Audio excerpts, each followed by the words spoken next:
very well from Celebrations. Okay. This is This is Carla. Carla what? Carla Buchanan. I did the alterations. Oh, yes, I remember you. You made us something I for did. for Tammy's wedding. Yeah, but I saw your name on the list and I thought, well, I just especially wanted to tell you hello. It's nice to chat with you. I'm for just glad a you second. did. Is this me? I was going to say, I did not even put the name together here and stuff. So That's okay. Sure does. Yeah, you want to do that.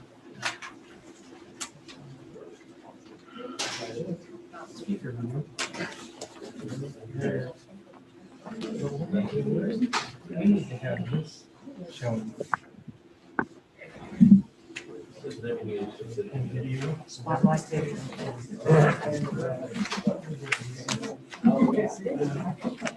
Everyone get a chance to sign in? Get a chance to sign in? Yeah, you can sign it, please.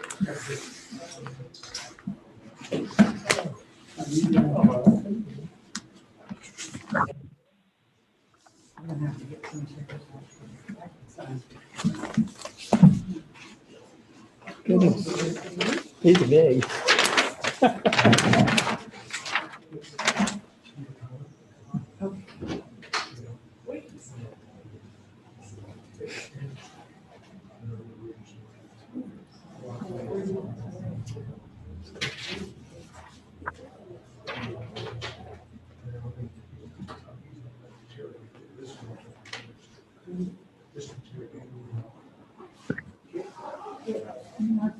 Okay, getting close. Gentlemen, I apologize that, we're so used to sending out 11 by 17 sheets. There were still changes being made up until like a few days ago.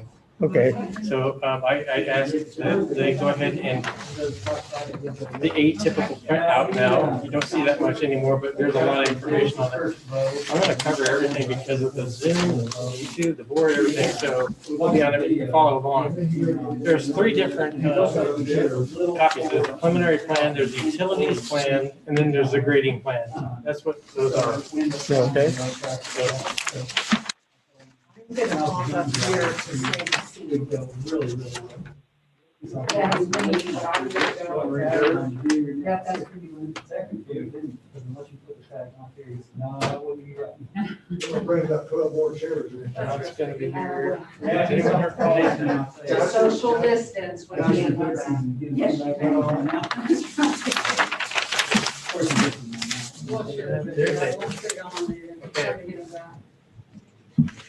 There's Lisa?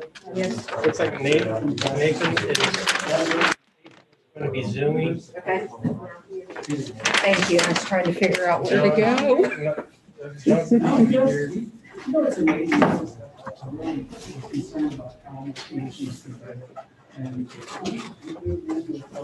Yeah, I think we can solve that. Big Don, what do you know?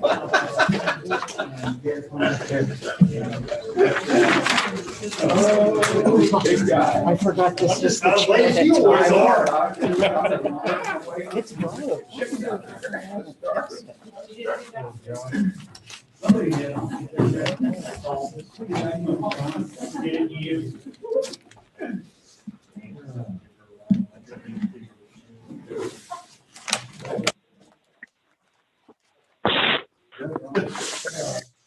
Zoom deal. Yeah, I know. It's the delay in the. Well, I just not want to make sure everybody gets involved. Yeah, I know. I'll be too bad to hear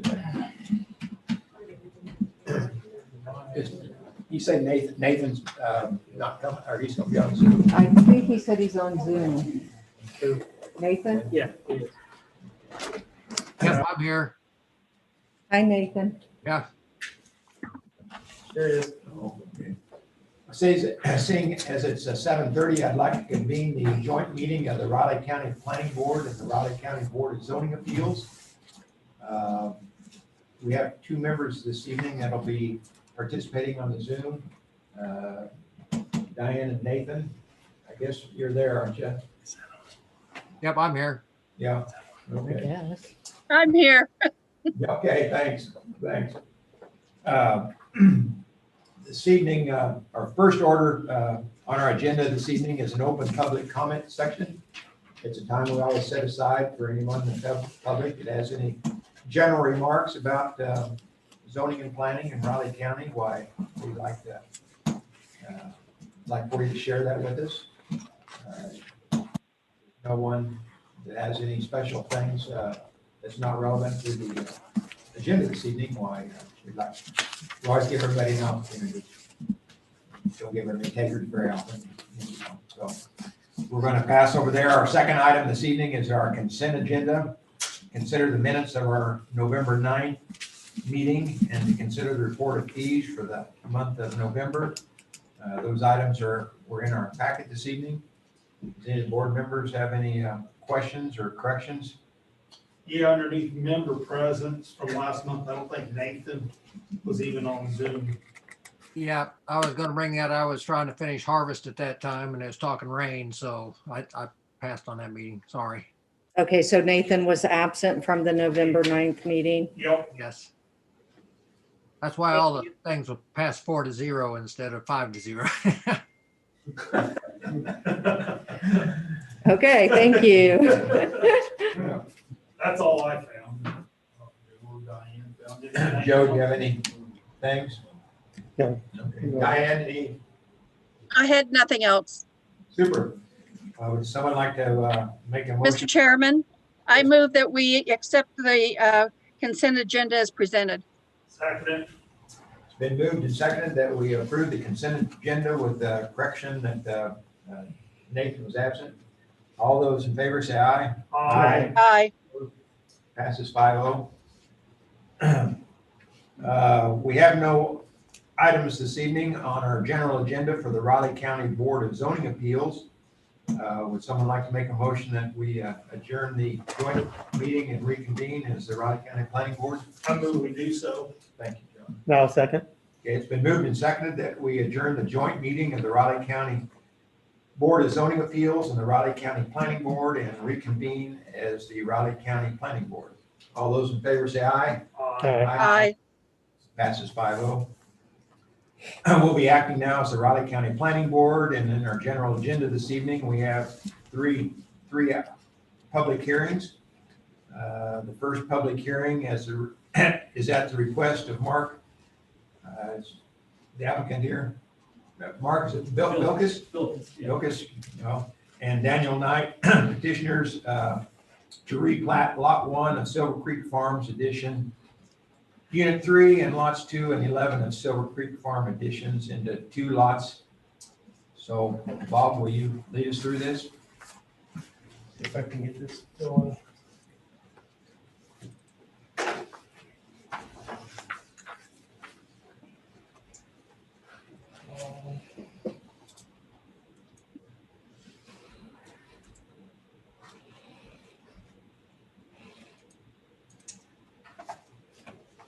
Okay, first, good evening, everybody. Mark and Deborah Bilkis have made application with Raleigh County Planning and Development requesting to replat Lot 1 of Silver Creek Farm Addition at Unit 3 and Lots 2 and 11 of Silver Creek Farm Addition into 2 lots. Property owners include the Bilkises and Dan and Lisa Knight. Give this a little bit of sphere so you can see what's going on. The subject property is generally located approximately 900 feet east of Silver Creek Road on the north side of Anderson Avenue. The subject property was originally platted as lots 2, 3, 10, and 11 of Silver Creek Farm Addition, December 1973. In July of 2020, lots 3 and 10 were replatted as lots 1 and 2 of Silver Creek Farm Addition Unit 3. The subject property is currently zoned County Zoning District SF4, single family residential, has been zoned residential since at least 1974 when it was zoned through the countywide zoning conversion process. There are no conditional uses, special uses, or variances associated with the subject property, and there's not a request or a requirement to rezone the property at this time. The Raleigh County Fire District Number 1 will continue to serve the site The nearest county fire station is the Keats Fire Station, which is Station 4, located at 3141 West 69th Avenue. The subject site is located within 5 road miles of a fire station. According to the Flint Hills Joint Land Use Study, the subject property is located within Noise Zone 2. This is an area that was determined to be incompatible with noise-sensitive uses such as residential. Current Lot 1 is vacant and could be developed with a single-family residence. However, the proposed replat will eliminate that possibility by combining that vacant lot with current Lot 11, which is already developed with a single-family residence. This is the final plat illustrating the orientation and location of the lot's boundaries. The subject property was originally platted as lots 2, 3, and 10, and 11 of Silver Creek Farm Edition, December 1973, as I mentioned. And of course, in July of this year, lots 3 and 10 were replatted as lots 1 and 2 of Silver Creek Farm Edition 3 in order to abate an age-old subdivision violation. That's the north half of what was lot 3, and this is lot 3 right here. So the north half of that lot was combined with what was lot 10 north of it to make lot 1 of Silver Creek Farm Edition Unit 3. That's what you see there. The applicant present owner of lot 2 wished to purchase that portion of what is now part of lot 1 Silver Creek Farms Edition Unit 3 and combine it with current lot 2, while at the same time combining the remainder of lot 1 of Silver Creek's Farm or Silver Creek Farms Edition Unit 3 with lot 11 Silver Creek Farms Edition. Am I making sense? Essentially making 2 lots out of 3 existing lots. And this is what will happen. The utility easements located between existing lots 1 and 2 and or lots 1 and lots 2 and 11, and the one between the existing lots 2 and 11 will be vacated with this replat. So the utility easement running along here and the utility easement here and here will be vacated. This is a pic looking north down the driveway of existing lot 2, showing the western boundary of the lot. The lot is owned by the applicant, Mr. Bilkus, and is developed with a single-family home. You can kind of see it back here in the forest. This is a picture showing the driveway serving the home in the distance, and the pen, which houses a small number of cattle for 4-H projects. The SF4 zoning designation allows for a certain number of stock animals, such as cows, horses, pigs, sheep, etc. Yeah, this is a pic showing the lot as seen from Anderson Avenue across the pen. You can see the residents blending in amongst the trees on the hillside. And finally, this is a pic showing the eastern boundary of existing lot 2. Now, going on to the north end of the proposed replat, this pic illustrates the northern portion of the replat off of Saddle Drive, looking across vacant lot number 1 to current lot 11.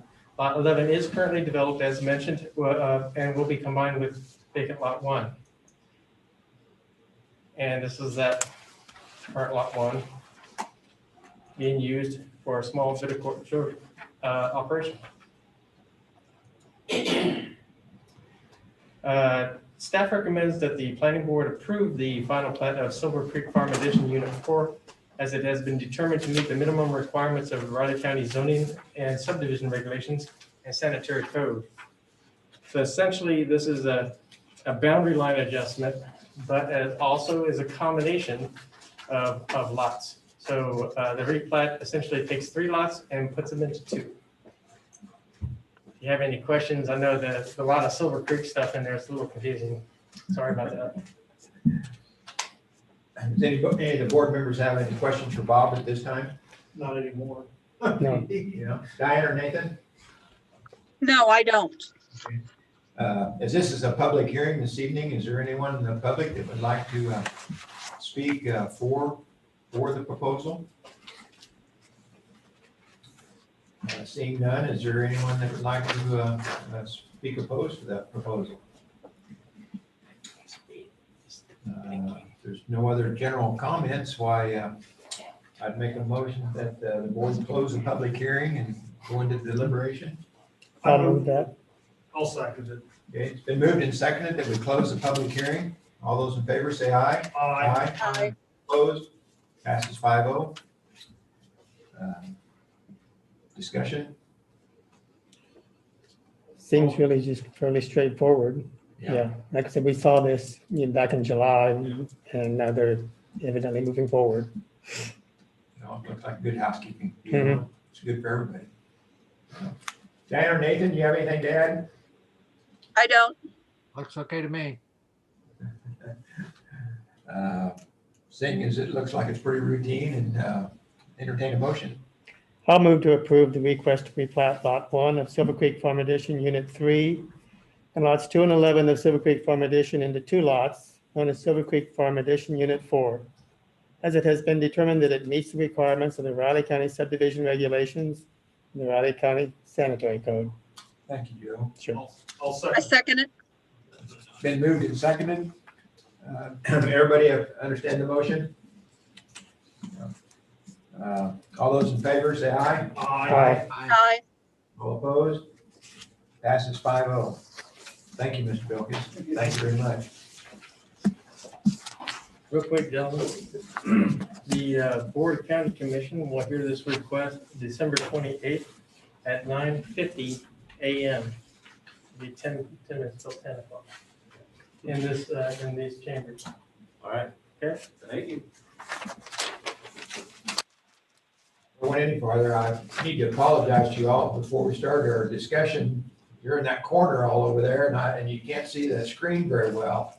And so, well, I was gonna say, I know you can't see those, and I meant to ask if you had any specific questions, so I'm sorry.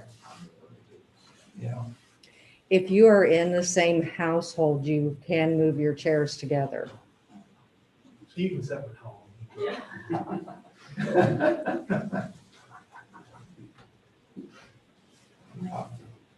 And really, if you can't see in the back corner, please. I can see.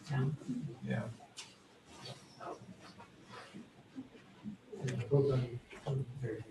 Yeah. Yeah, that makes it better. I felt bad when you all couldn't see. Sorry.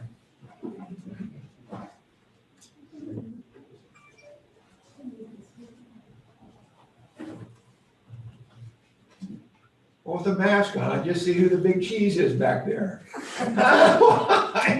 You snuck in on me. Sure, Tom. You rascal. I meant to bring a quarter, but I didn't. Yeah, you would know that we would charge admittance. Okay, we're gonna move on to our second item here on our agenda is the Raleigh County Planning Board. It's another public hearing at the request of Carla Buchanan, petitioner, and Patty Erickson, owner, to receive a residential use designator as an extraneous farmstead.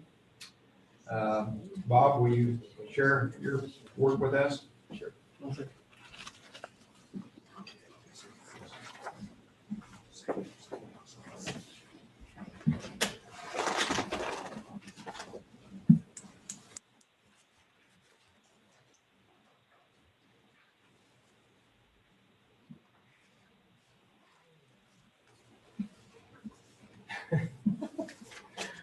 Once again, good evening. Can everyone hear me okay? Mask on. On behalf of property owner Patty Erickson and Carla Buchanan, owner of Mrs. Erickson, made an application with the Riley County Planning and Development Department requesting approval of a residential use designator for an extraneous farmstead for an unplatted tract of land and to plat that tract into a single lot. Realtor Lori Raggi is serving as representative for that petition. She's available on Zoom. The subject site is generally located approximately 2,300 feet east of Union Road on the north side of LK and W Road. The subject site is approximately a 3.5 acre portion of a larger 80 acre parent tract.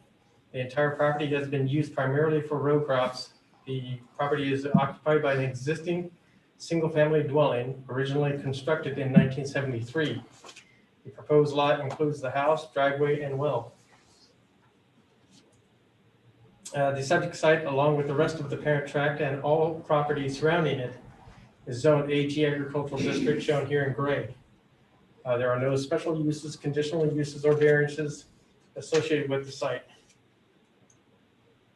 County Fire District Number 1 will serve the site. County Fire Station Number 9, the Randolph Fire Station, located at 111 South Front Street, will be the primary responder, with County Fire Station Number 6, the Leonardville Fire Station, located at 108 Barton Street, to be the secondary responder. The subject site is located within 5 road miles of a fire station. The specific criteria for approving a residential use designator for an experienced farmstead listed in Section 8 of the Riley County zoning regulations. There are 5 standards that must be met for approval. So here, the site to be divided from the existing agricultural operations should be the minimum required to accommodate existing residents and any outbuildings, or to accommodate a site that is logically separated from the existing agricultural operation. As you can see by the aerial and the proposed boundaries of the lot, that is the case here, where they're taking in the tree line and trying to leave out as much of the neighboring field as possible. Number 2, the site shall be large enough to meet the sanitary code requirements. It was discussed that it was discovered that there was an inadequate sanitary sewer system for the lot. And it turned out that by the testing of that lot, that a lagoon would be required. Sanitary code requires at least 3 acres minimum for a wastewater lagoon, regardless of your water source. Number 3, the residential use designator for an extraneous farmstead is limited to one original parent tract, agricultural tract. That's what we have here. We only have one house. Site must be platted, and that's what's going to happen here, and must meet all the requirements for that plat. And finally, an agricultural protection easement, or an APE, as specified in Section 21A of the Riley County zoning regulations, must be filed along with the final plat, with the Register of Deeds. And this is a shot of the preliminary plat, I believe, yes. Showing the lot, existing home and outbuildings. This plat map also indicates the slope of the subject site with the contours there. It gently slopes toward the east and northeast. Recently, as mentioned, a new wastewater lagoon was constructed on the site to serve the existing home. The subject site is also served by an on-site water wall located in the southwest corner of the proposed lot, which explains this shape here. The subject site currently has direct access to LK and W Road, 2-lane gravel road maintained by the township. No additional points of ingress, egress are being proposed with this request. And this is the final plat establishing a lot of approximately 3 net acres after the required dedication of right-of-way for LK and W Road. A few pictures of the site. This shows the home to the right of the photo and the western edge of the proposed lot. The water well that serves the house is located in the lower left of the picture, in this area over here.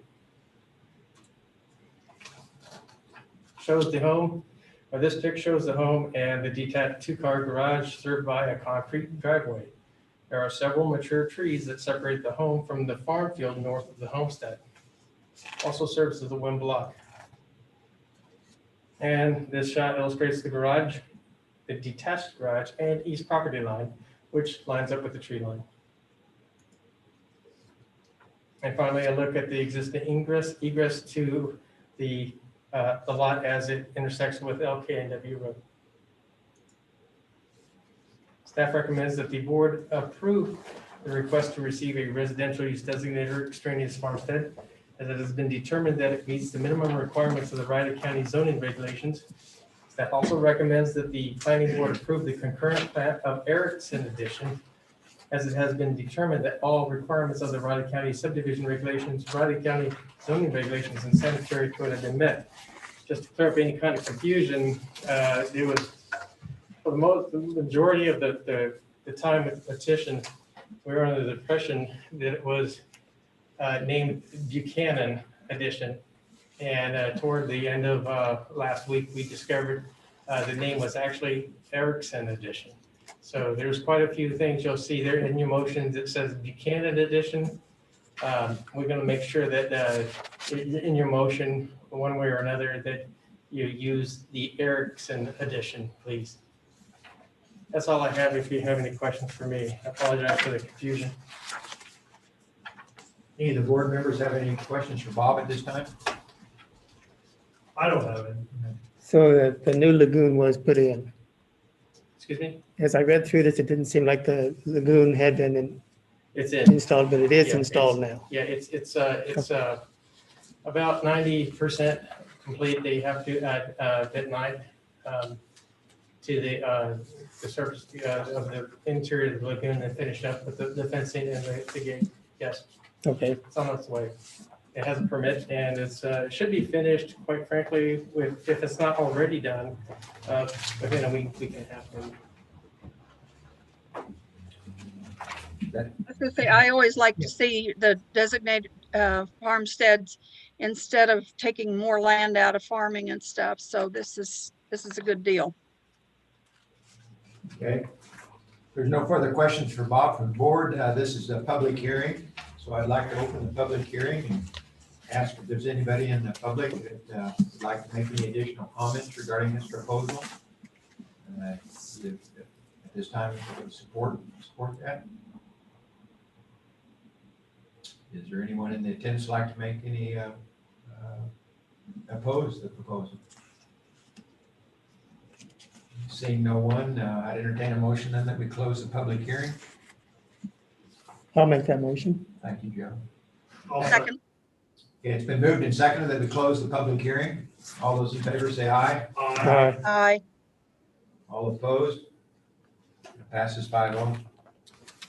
Bring it back to the board for discussion and a motion. Good housekeeping again. Yeah, any concerns that I have are in past now. Yeah, because the way I took it with the waste, the lagoon and stuff, that it would be built, that they had to Yeah, put in the right. limestone. If all of it's necessary for that night, that's easily done. Yeah. So, There's no more discussion. Would someone like to make a motion? I'd go ahead and move to approve the request for a residential use designator, extraneous farmstead, as it has been determined that it meets the requirements of the Riley County zoning regulations. I'll second that. Okay, it's been moved and seconded that we approve the request for residential use designator, extraneous farmstead. All those in favor say aye. Aye. Aye. Opposed? Passes 5-0. Now we need to address the plat. I move that we approve the concurrent plat of the Erickson Edition, as it has been determined that it meets the requirements of the Raleigh County subdivision regulations. Thank you. I second that. Okay, it's been moved and seconded that we approve the concurrent plat of the Erickson Edition. All those in favor say aye. Aye. Aye. Opposed? Passes 5-0. Thank you. Just an announcement. The Board County Commission will hear this request on December 8th at 10 a.m. in these county commission chambers.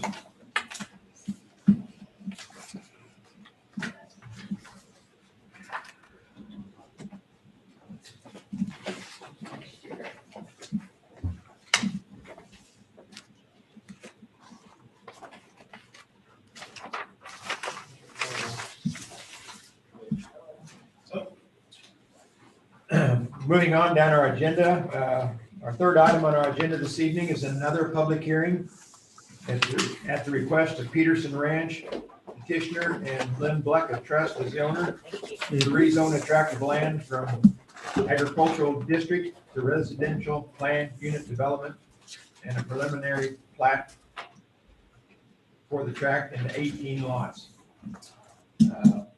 Bob, will you share some work with us? Here,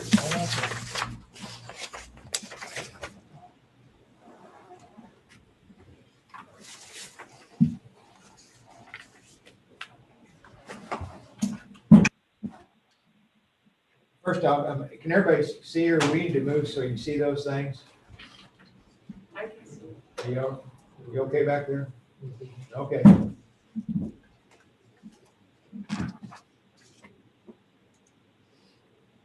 Okay. If I can, I don't know if I can move that or not. It's gonna let me. Okay, about as good as I can get. Representing Peterson Ranch LLC, Lynn Blecka has made application with the Riley County Planning and Development requesting to rezone attractive land from AG Agricultural District to RPUD Residential Plan Unit Development and preliminary plat the tract into 18 residential lots. The subject property is located approximately 900 feet north of Tuttle Creek Boulevard at the northern terminus of Thomas Ward Road, generally located north of the Riley County Public Works and ATA bus shop site. The subject site consists of one approximately 174 acre unplatted tract. The applicant purchased the subject property in April of 2020 with the intent of developing it into several very low density, single family residential lots. If the request is approved, the applicant intends to file restrictive covenants along with the final plat of the property and form a homeowners association. As with most of the surrounding properties, the subject site is zoned AG Agricultural District, shown here in gray, and was zoned to the current zoning designation during the 1974 countywide zoning conversion process.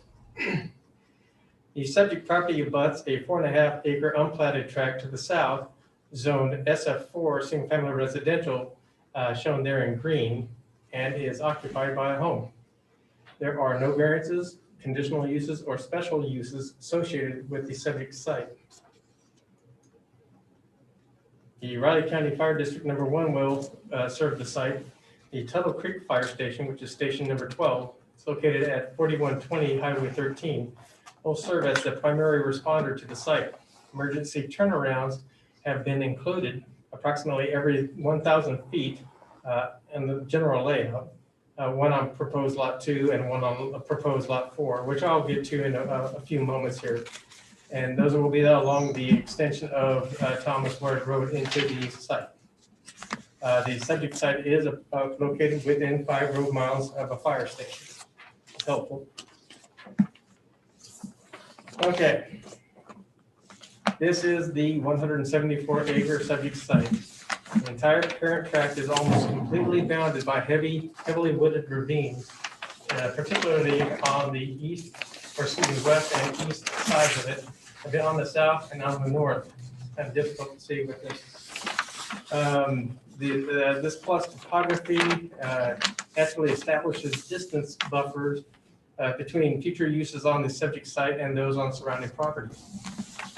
The proposed subdivision development is for 18 single-family residential lots ranging in size from 5 to 14 acres, resulting in a very low-density development. Additionally, each lot will have a building envelope central to each particular lot, which functions as large building setback distances from lot lines.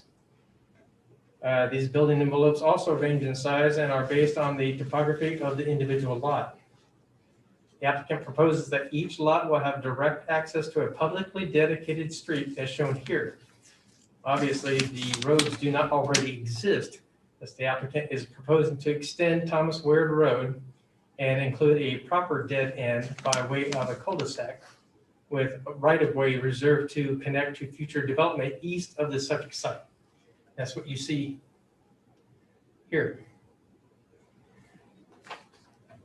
He also proposes to include an additional road extending northward from Thomas Ward Road to serve lots 5 through 11. These roads are required to be built to county standard based on the Riley County standards of roadway design and platted subdivisions. It is required that the road system be constructed, inspected, and accepted prior to the recording of the final plat. There's more. Back in 2014, the Riley County Board of Commissioners adopted the Riley County Standards for Roadway Design and Platted Subdivisions submitted by Public Works. This unofficially replaced Section 5 street construction and design of the Riley County subdivision regulations.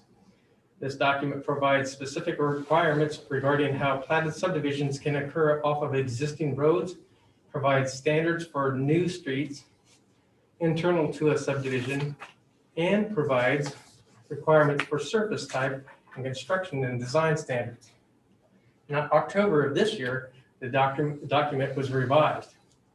This request is subject to the minimum requirements of that document, with the county engineer having the authority to waive certain requirements if deemed reasonable to do so. One such requirement is that, except for a single lot or two lot subdivision, all subdivision entrances shall access onto a continuous paved public road. Very difficult to see that. Currently, the subject site has direct access to Thomas Word Road, a gravel two-lane public road maintained by the township. Thus, in order for the project to meet this requirement, this portion of Thomas Word Road extending north from Tuttle Creek Boulevard to the south line of the subject property will need to be paved. A couple of pictures of it showing you that this is about the halfway point of Thomas Word Road. This is the north end of Thomas Word Road, excuse me, looking north to the terminus of that street. The applicant has purchased a small tract of land situated on the east right-of-way line in order to realign this portion of the road as it connects to the south boundary of the subject site. This is considered an off-site improvement to meet a standard to allow for the subdivision to occur, which I will discuss in more detail in a moment. Public Works advised the applicant that instead of including that piece of land with the plat and dedicating it for road purposes, an easement granted to the public for the aforementioned purpose would suffice. And here you can see the rough cut in as to where that will go. And this is the actual east boundary line of that little piece of ground that he purchased for this purpose. This is existing Thomas Word Road here. It will divert over here, and then this will be the entrance gate or the entrance to the subdivision here. And let's see, where was I? The county engineer has given the applicant 1 year in which to pave this portion of road to the minimum standard laid out in the Riley County standards for roadway design and platted areas. As per discussions with the applicant, it was anticipated that a paving district would be formed for the internal roads of the subdivision, and it would be economical to do all that at the same time, all the paving. Understand, however, that the applicant would not be required to pave the internal roads of that subdivision. As per the standards provided in the aforementioned document, just this 900-foot stretch of Thomas Word Road. In other words, the internal roads would have to be built to county standards as far as the gravel and surface type. And I'll get into that a little bit more in a minute. As far as the paving of the internal roads of the subdivision, that will be optional, left up to the developer. Another requirement pertinent to this request was this. Depending on the location, traffic generation, or changes in drainage patterns, offsite road improvements may be required at the developer's expense. There was some concern by Public Works on the potential increase of traffic entering an existing Tuttle Creek Boulevard via Thomas Word Road. The county engineer stated that a small traffic study had been completed with KDOT, and it was concluded that the increase of vehicle trips would not necessitate the installation of a taper along the westbound lane of Tuttle Creek Boulevard, turning north onto Thomas Word Road. And finally, as per this document, it was concluded by the provisions listed therein that the proposed development would not exceed the minimum threshold and would require paving of the internal roads of the subdivision. This is the written correspondence to the applicant from the county engineer acknowledging the agreed upon adjusted conditions related to the standards of the aforementioned document, which should be included in your packet, by the way. These include the type of rock that will be required to surface the internal roads of the subdivision, of course, anticipating the paving, the timing of the paving of that portion of Thomas Ward Road, and specific conditions regarding the shouldering of the internal roads of the subdivision. These conditions have been listed as requirements on the development plan.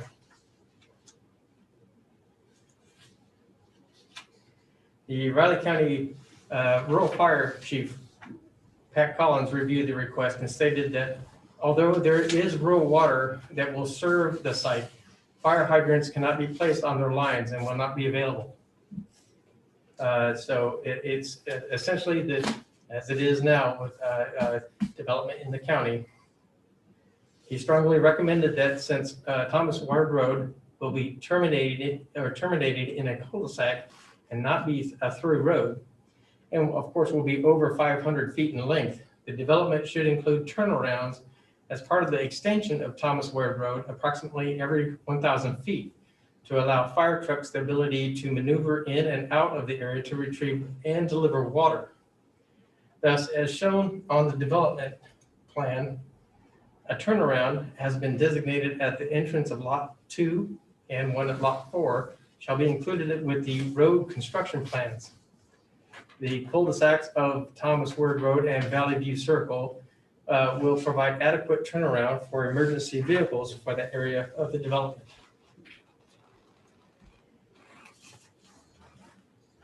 And if you'd like to follow along, this is the utility and dimensions plan that accompanies the development plan.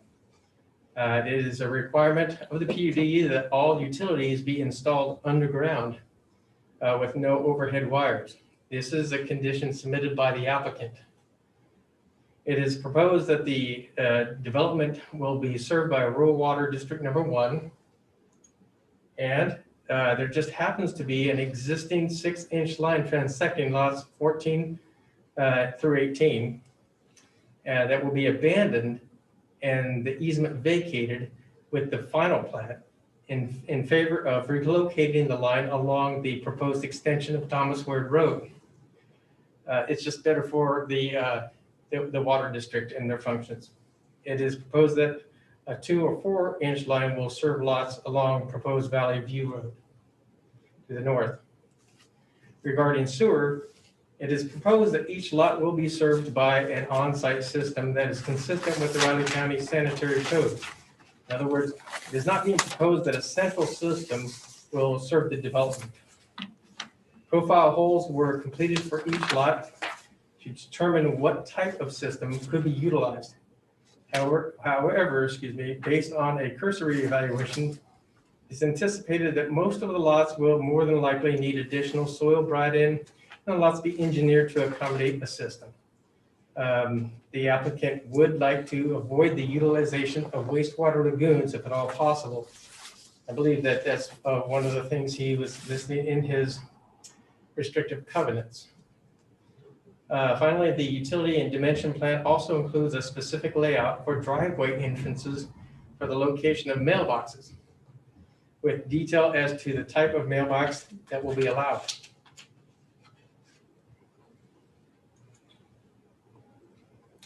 Going back to this is the grading and landscaping plan, which also, or shall also accompany the development plan. The arrows indicate the direction of stormwater drainage. Again, this is a matter of scale. With very low density comes very little lot coverage or conversion of ground from naturally pervious to non-pervious. It is anticipated that the stormwater will continue to be directed toward large ravines that bound the property. The grading on this property will be mainly confined to the construction of the internal roads of the subdivision. There will be some grading for the construction of individual homes and accessory buildings, but the extent of the grading is unknown at this time and will vary depending on the size and type of the buildings constructed. The applicant desires to include mandatory landscaping consisting of 5 to 10 juniper evergreen type trees that will be put in place as screening for the existing home along Thomas Ward Road at the time Thomas Ward Road is relocated and improved. And you can kind of see them here. This is the extent of it. It's off-site, if you will, improvements.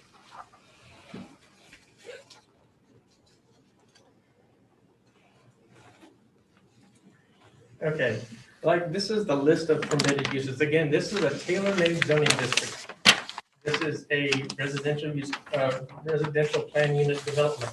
With it comes the development of a list of permitted uses, the uses that are allowed in that district, including structures. We'll also have a list of general notes that apply to it and a list of use limitations. These will be able to be enforced by the Riley County Planning and Development Department. So the first, obviously, is a single-family residences, and I've also included it C use limitations. There are limitations that I will get into with some of these, but I didn't want to list them here. Accessory structures such as garages, sheds, and outbuildings, for example, to house stock animals. Home occupations as per the Riley County zoning regulations. Illuminated entrance sign. Non-commercial solar energy systems. And small energy or wind energy conversion systems. Again, seeing C use limitations on here because it's qualified, it's not just wide open. So here are the general notes. You can follow along. These will govern the specifics of the site. Now I'd like to read through these for the benefit of the board and the general public, those listening in through Zoom and YouTube. If an entrance pipe or entrance pipes are needed to access internal lots, they shall be designed in accordance, obviously, with the Riley County standards and specifications, and it will be no less than 15 inches in diameter. All drives and parking areas shall consist of all-weather surfacing and crushed stone or gravel, so no dirt driveways. Site and all uses therein shall be in compliance with this Riley County Sanitary Code. So even though that there's been some profile holes done and it's obviously that there's no central system and they're trying to determine the type and trying to focus in, regardless of what system a particular lot can use or can utilize, they have to be in compliance with the Riley County Sanitary Code. Obviously, also the site will be served by rural water district number 1, as mentioned earlier, and all utilities shall be underground, as mentioned. All proposed lighting shall have directional control or appropriate cutoffs to minimize spillage and light trespass, because they don't want the housing area glowing in the night sky up there. Number 6, existing areas with native tree stands, and you see a lot of these on the east and the west sides. As shown, shall remain intact as much as possible to retain the existing beauty and character of the property, also act as an audio and visual buffer to surrounding properties. This is important. And it gets specific as to where and why the trees can be removed. And if new trees are planted, they will have to meet the requirements, the minimum requirements of the Riley County zoning regulations, which actually has a document discussing that. Number 7, owner must file an agricultural protection easement document with the final plat. And what you see before you is the preliminary plat. So the final plat would have to come at a different planning board hearing. A 150-foot agricultural buffer, as shown, shall be subject to the development standards of the Riley County zoning regulations. The requirement now is for 200 feet. The petitioner is requesting the planning board reduce that agricultural buffer from 200 feet to 150 feet. Now, the regulations state that this needs to be in place when it's up against an existing agricultural operation.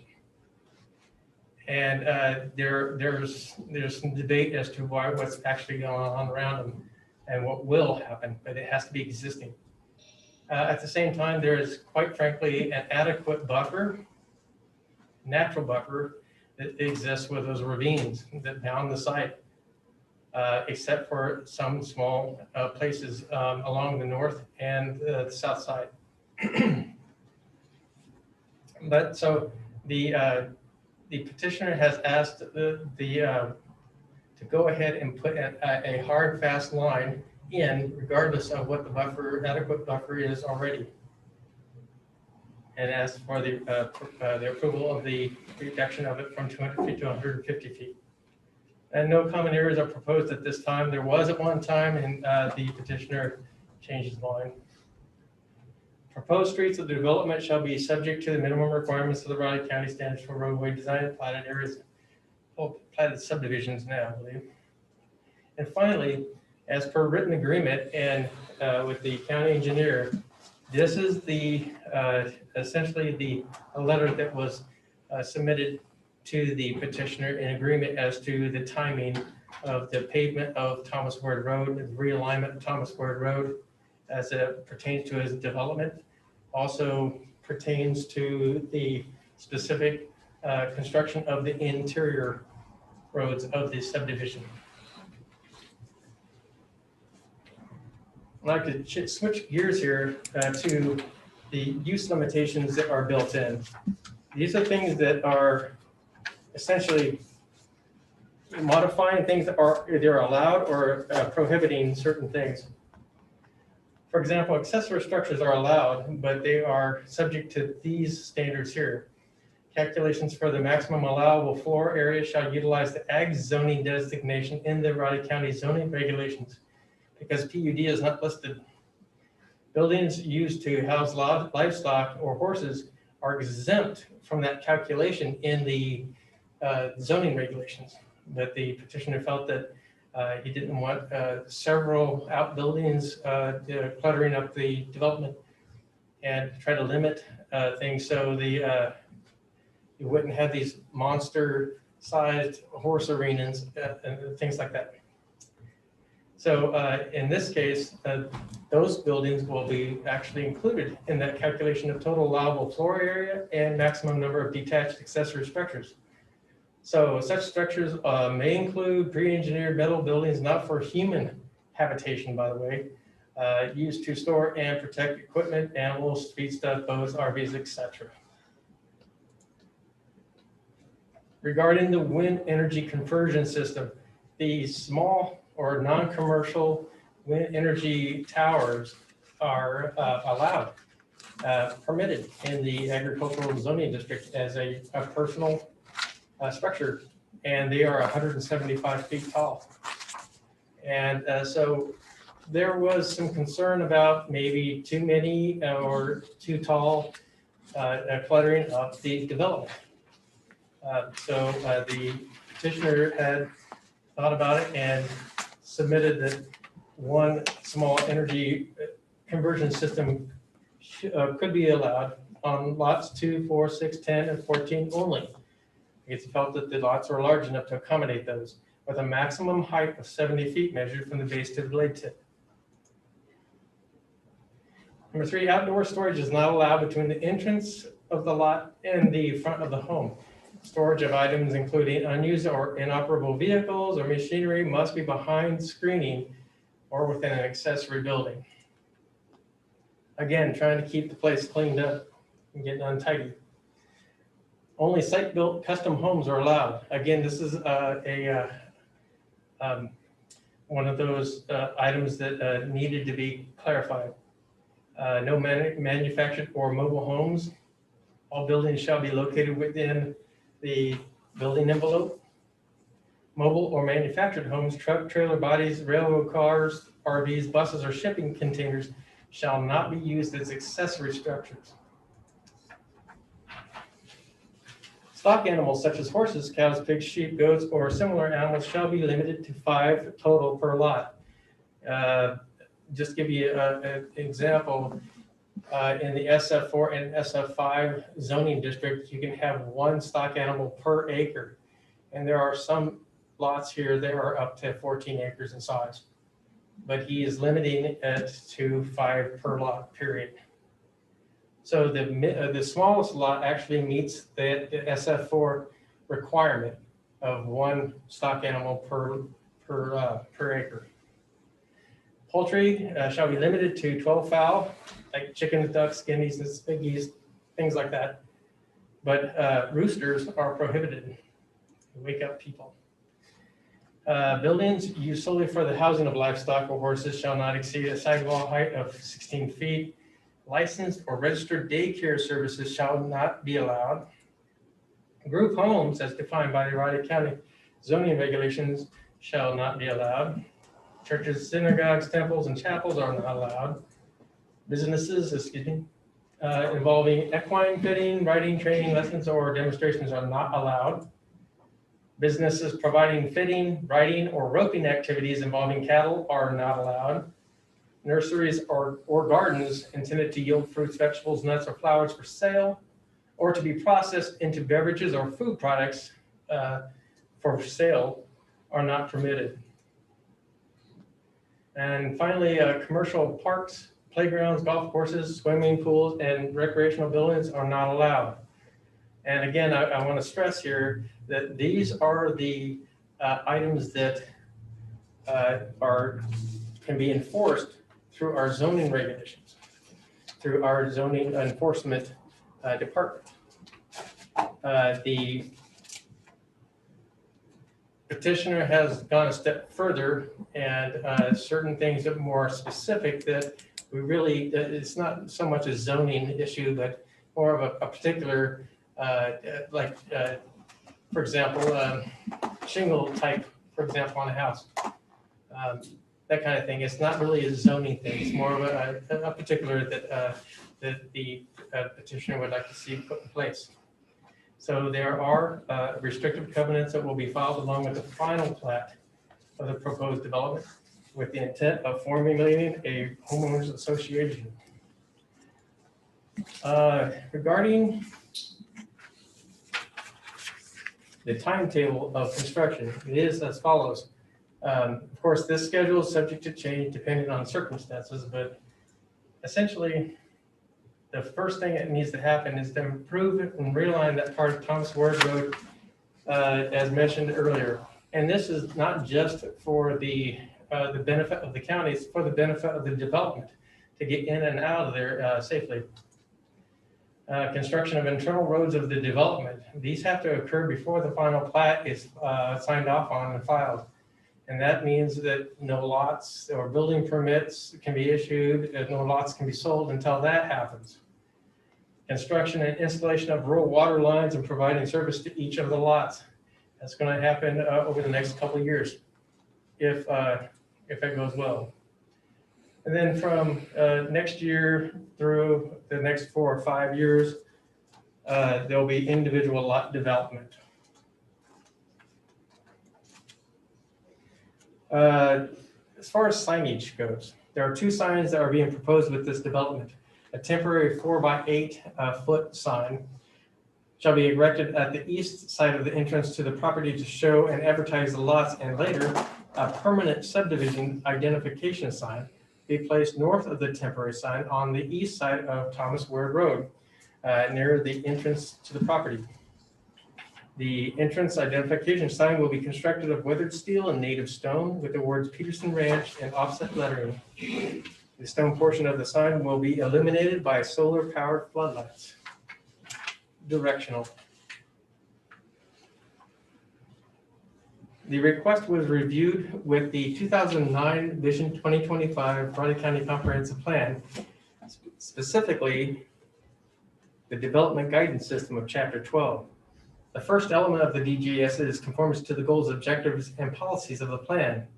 Although the subject property is not located within a designated growth area, the future land use map indicates that the subject site is located in a potential long-term growth area contingent upon preparation of a detailed area plan, such as a PUD. The detailed area plan is the proposed residential plan unit development. The third element of the development guidance system is the land evaluation site assessment, or LESA for short. The site scored fairly well on the LESA with a score of 4,568 points, which is actually strong for development. The copy of the lease included in your packets was missing the score given for the extension of a public water supply, i.e. ROWA. I was able to enter that information, and it actually bumped the score up from moderate for development to strong for development, sitting right at the line. And the final element of the DGS, the applicant expressed that he could possibly endure an unnecessary hardship if the project was denied, as he has invested much time and financial resources into the project. Staff analysis is the request to plat and rezone the subject property is consistent with the goals and objectives of that plan. The request was also reviewed with the 2015 Manhattan Urban Area Comprehensive Plan because the subject site is located within the study area of that plan, specifically within the Northwest Planning Area. The projected land use for the subject property is potential growth area contingent upon preparation of a detailed plan for circulation and infrastructure provision. This map indicates the subject site is projected for residential uses. See figure 1 here. According to the special planning area policies found in chapter 11 of that plan, potential growth area consider future development within the potential growth area as defined on the future land use map, contingent upon preparation of a detailed master plan that addresses vehicular circulation internal to the site, as well as connections to US 24 and other connection points as appropriate, provisions of water, wastewater infrastructure, stormwater drainage, relationship to existing development, and other site considerations. Properties adjacent to the highway are intended to be industrial, research, or commercial beyond the first tier of properties north of US 24. Uses within the potential growth area are intended to be primarily low-density rural residential. And that's what you see in this green. It's kind of difficult to see this, but there's a yellowish tint to it. And that's what you see over here. And what you see here in gray, the first tier they're talking about is the projected use for future industrial uses in this area. Again, it's right across the street from the county shops. So it kind of makes sense that this would be kind of developed into that. There's also a potential for sewer to go into the city from this location. So that's why they're looking at like this and updating the plan to reflect that. Beyond that, however, is for low density rural residential. Just a few pics of the property. As you may imagine, there are some beautiful vistas of the rolling hills and high plains indicative of this area. I'm standing approximately 50 feet north of the entrance gate that you saw at the end of proposed location of Thomas Word Road, just on the other side of the entrance gate, and looking west. I just kind of panned to my right, and you can kind of see some indicators as to where things are going to be going. You kind of see the sticks here and where the road system most likely will go. Obviously, the road they want to put, the ridge, if you will, going through here, it's a lot easier to develop the road. It lasts a lot longer. Again, panning to my right, I'm looking directly east. See the southern end of the property.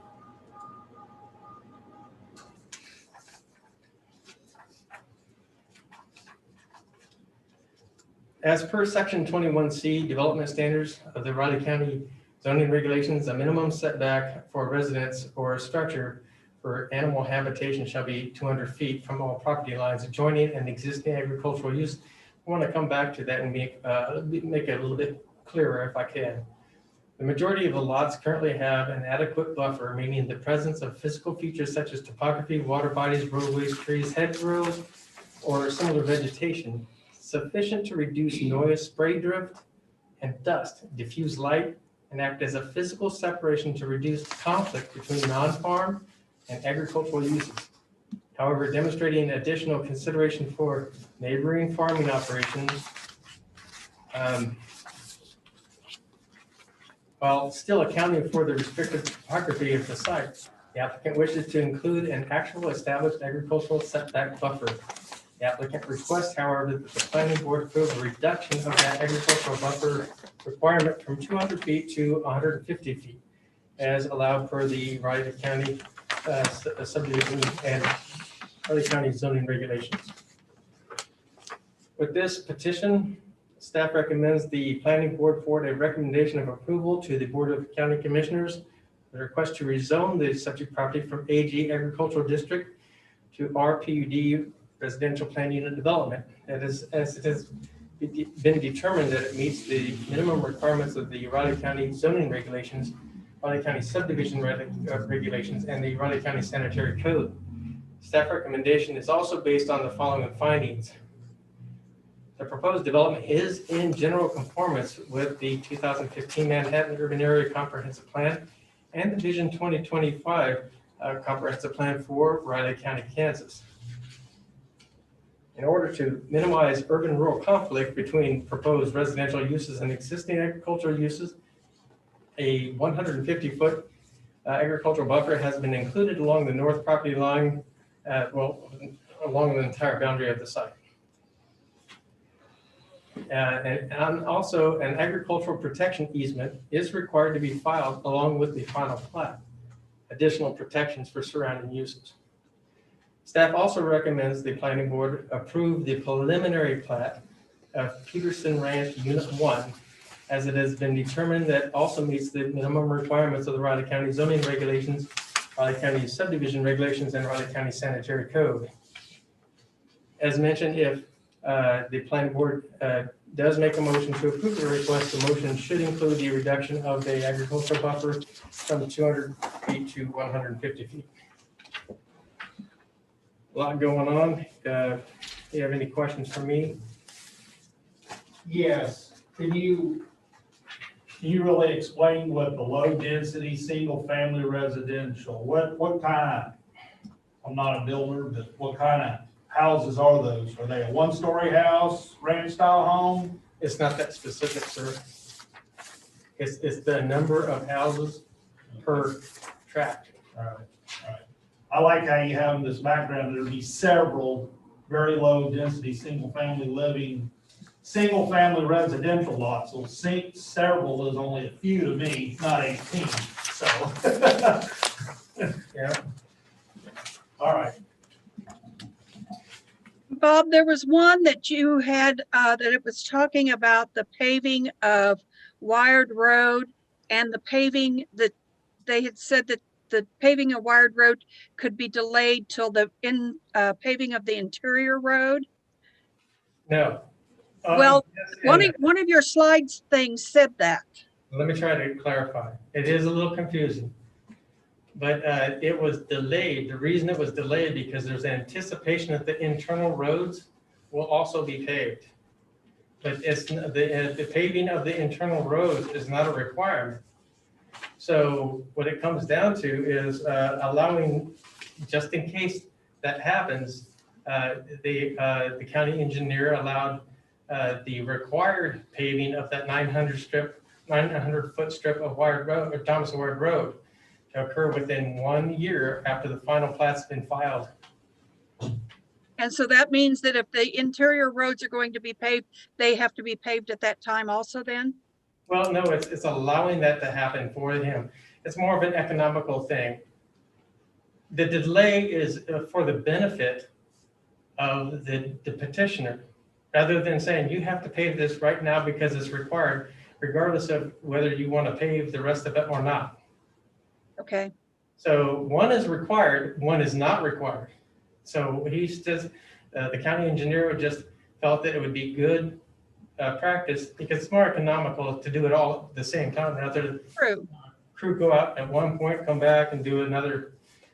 So just as you know, the requirements just for the paving of that 900-foot strip of Thomas Ward Road, it has to occur within 1 year of the final plat, the filing of the final plat. Okay. Okay. And this is, the final plat's not occurring this evening, so that won't be on the clock. And just this map that you've got up right now, I've just noticed something from Thomas Wired Road here. there, right in the middle there is a fine line, a lighter line that you can see, which I'm pretty sure is probably where the water flows through that property. One of the ways that the water flows through that property. Do you think? I'm not understanding your question. You'll probably have to, you could see it looking at it straight on. And I can't point, well, here.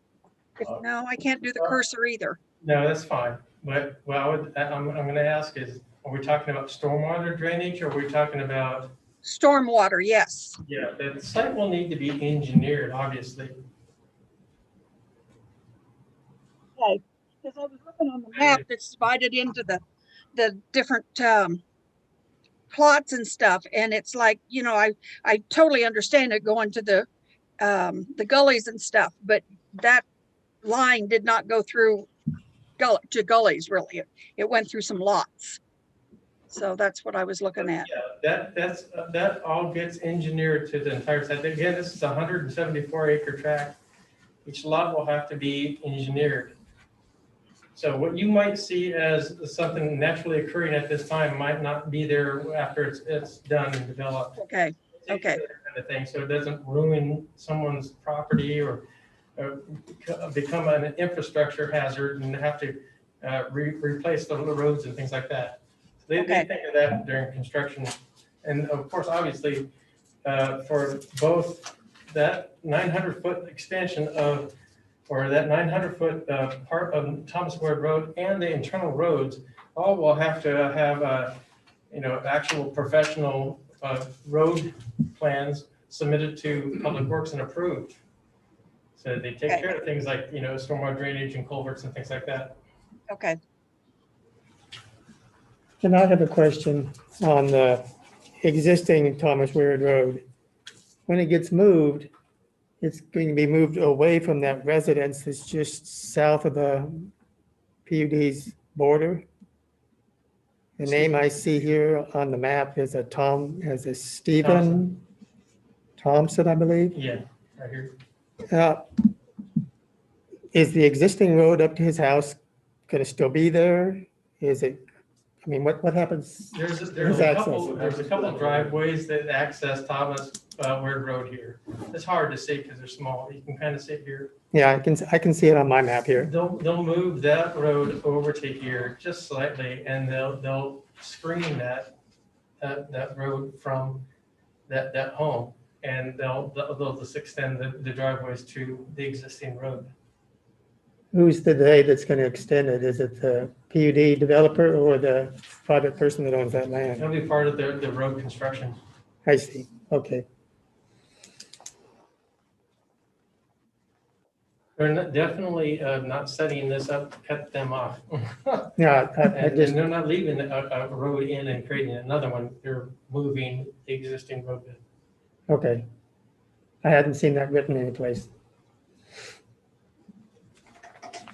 Does any other board members have any other questions for Bob at this time? Seeing none, I say this is a public hearing, so I'd like to open the public hearing for this proposal. Is the applicant here this evening? If so, would you get up and state your name for the record? Lynn Fleckett, the owner developer. And I'd like to start with thanking the county staff for putting up with me for about 10 months. We've been working on this now, I think. And Bob and Monty and Amanda and Perry and Pat, Leon, and Gary and Craig.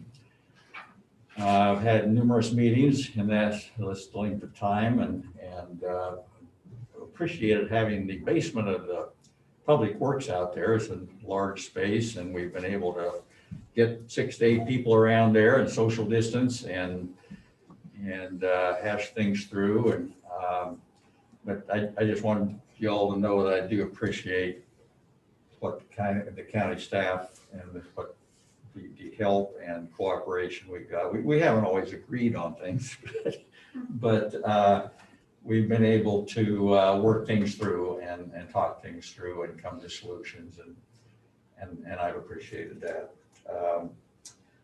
A little bit of the history here of the property.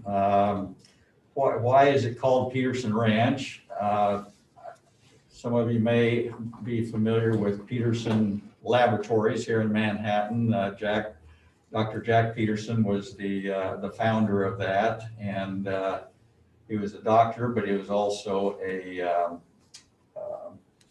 rancher, cattleman, and they owned 900 acres here. Is this thing gonna work or not? Okay, there we go. So they owned this property up in here, and Jack and Betty lived in a house up here in this northern area, and sadly they both died in a house fire there quite a few years ago, and I got some connection to the family through Tom and Peggy are here tonight. Peggy was one of the children of Jack and Betty, and they've been friends of mine for years. And anyway, it just seemed very fitting to name the development after them, Peterson Ranch. So the children of the family continued to own this for the last quite a few years, and they decided to put it up for sale early this past year. And when I saw it was coming up for sale, I started doing, well, by the way, I have lived right over here for about 25 years. So my west property boundary here is now the east property boundary of this. And so that's why I was interested in this property. It's close to mine.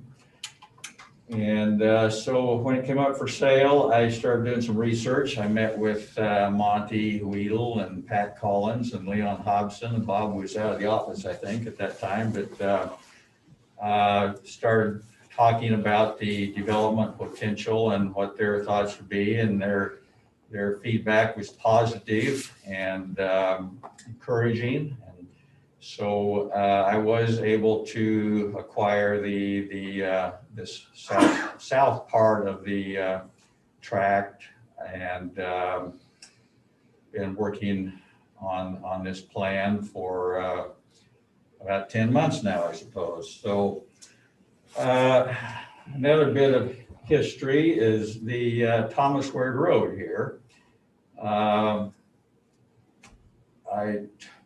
Early in the process, I took some sketches into Copycats to get some copies made. And Carrie Cool is one of the owners of Copycats, and she asked me if I knew who Thomas Weird was. I said, I had no idea. And she said, well, that was my grandfather. My grandparents, she said, lived in this on this property many years ago. So that's why that's called Thomas Weird Road. And so it seemed fitting to continue the Thomas Weird Road into the development and call it Thomas Weird Road. Early on, I recognized the difficulty with the easement, the existing county easement through here.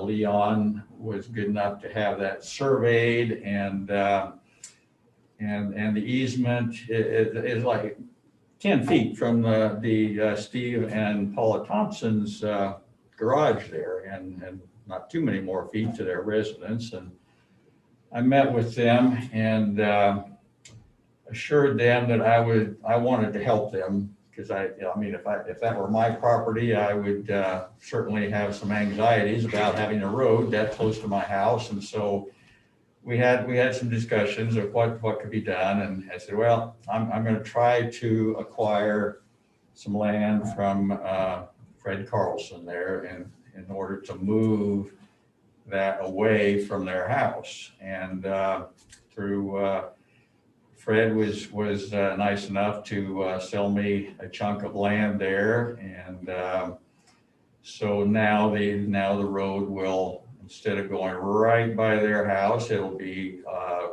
directed more toward the east there. So I think one of you asked about what's going to happen to that after the new road goes in, and I talked with Steve and Paul. I talked with them about that, and I said, you know, we could petition. I can help you petition to get that vacated, and then that would possibly go back to you. That portion be vacated, and that's a future thing. But that's what I would propose, is to help them vacate that, and it would just be their driveway at that point. So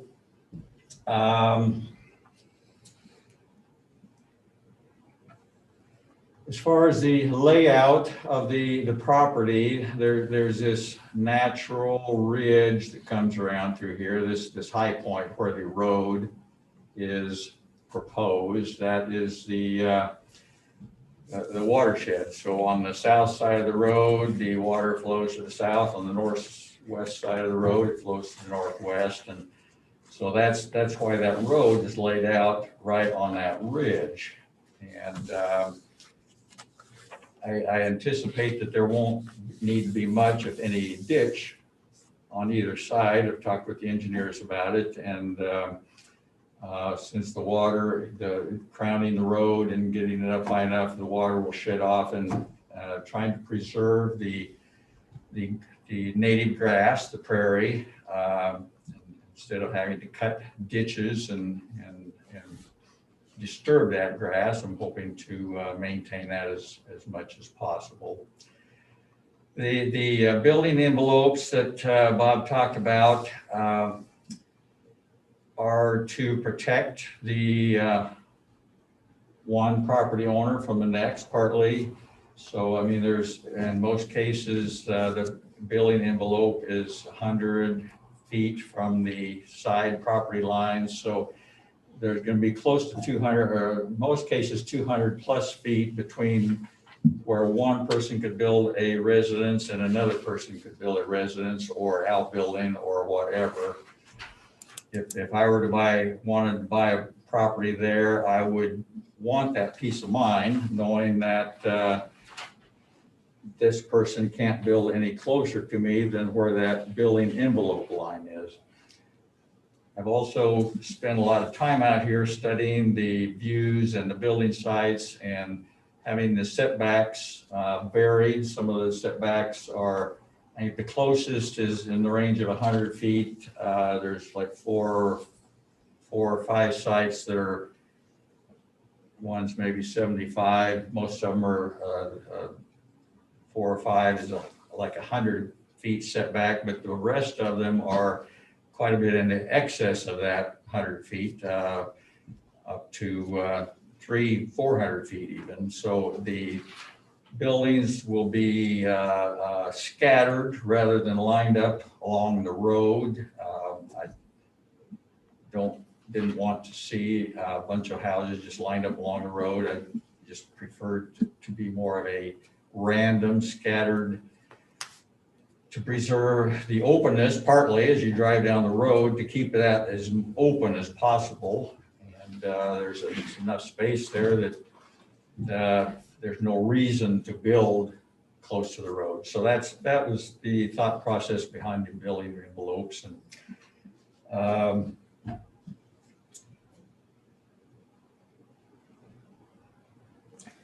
that's primarily what I've got to say. Do you all have questions for me? And does any board members have some questions for Mr. Blackett at this time?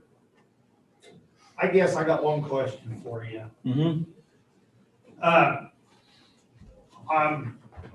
one of the many battalion chiefs we have here in the Riley County for the Rural Fire District. And as I look at this and have studied your outlay of your lots, and it'd be off of Valley View Circle, lots 7, 8, 9, 10. I just, sat here looking about the safety of people building houses. There's adjoining pastures around you. And why would you even, I guess, why would you want to put houses out in there with the fire? I mean, not saying that we don't have the best fire protection for us rural firefighters, but those lots in there, boy, that just bothers me with, with fire and stuff coming from the north and things like that. I mean, that layout, it concerns me. And I'm sure you probably looked at that, but, we can only do so much sometimes. And, just like the people there at the end of Thomas Weir Road, they lost their house a number of years ago. Mhm. And getting into there, when they got into there, was very limited with the trucks and stuff that you could get into those areas like that. It's a very narrow, Yeah. it's basically a driveway is all it is right now. If you look at lot 7, 8, and 9, those, 7, that's kind of tucked back in there. Well, let me comment on that a little bit. In the restricted covenants that will be recorded with this, we've got some wording in there about maintaining a barrier around the residence, a non-combustible barrier within 30 feet of the residence. We've got wording in there about controlling new growth of cedar trees. We got wording in there about encouraging periodic controlled burns to maintain a low amount of fuel around the areas. The other thing is that the thought is to have it hayed, the whole subdivision hayed every year by a farmer, and partly to keep the growth down. My property to the east over here, I have that hayed every year, and so they're just not the kind of growth that you get when it's not hayed. I've been out there and I've shredded the whole area that can be shredded, except the ravines and the slopes and so forth, and so it will be hayed this coming fall next year. And that is the intent, is to do that on an ongoing basis, to have one, and then whatever proceeds that would come in from that would go into a homeowners association.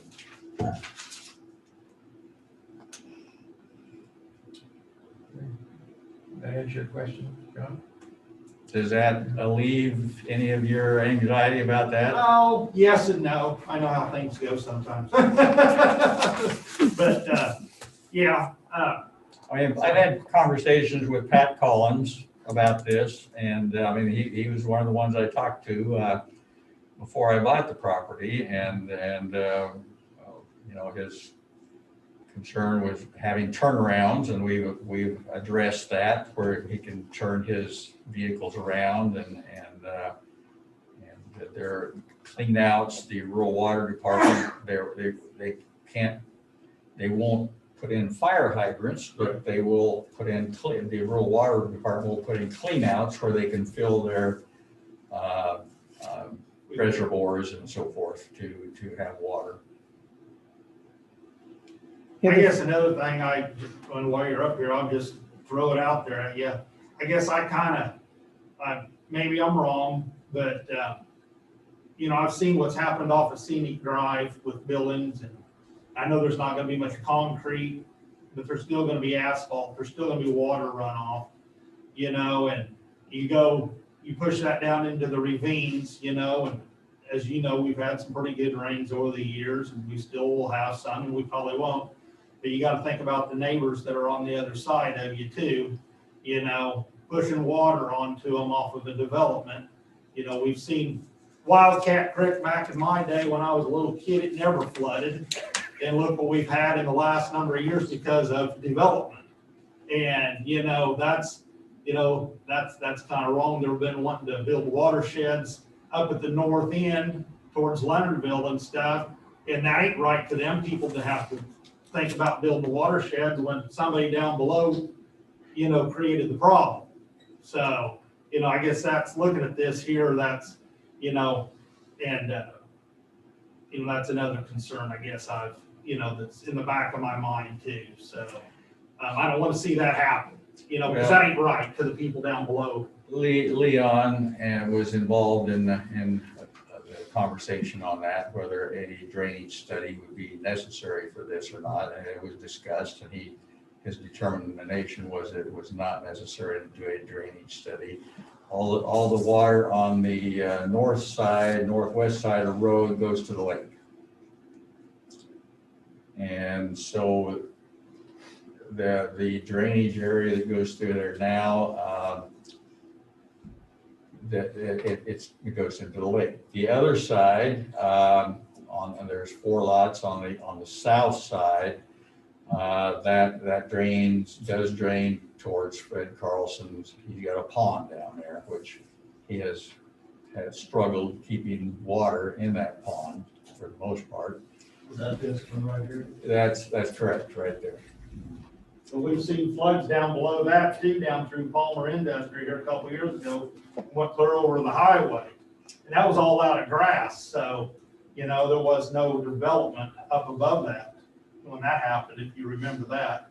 I do, yeah. I've lived right there for 25 years, and I So I remember that water running down through there. Yes, I do. So you're still with development. That's when it's in grass and cattle been grazing it. What do you think is going to happen when you put houses in there? The same thing. We got Maybe faster.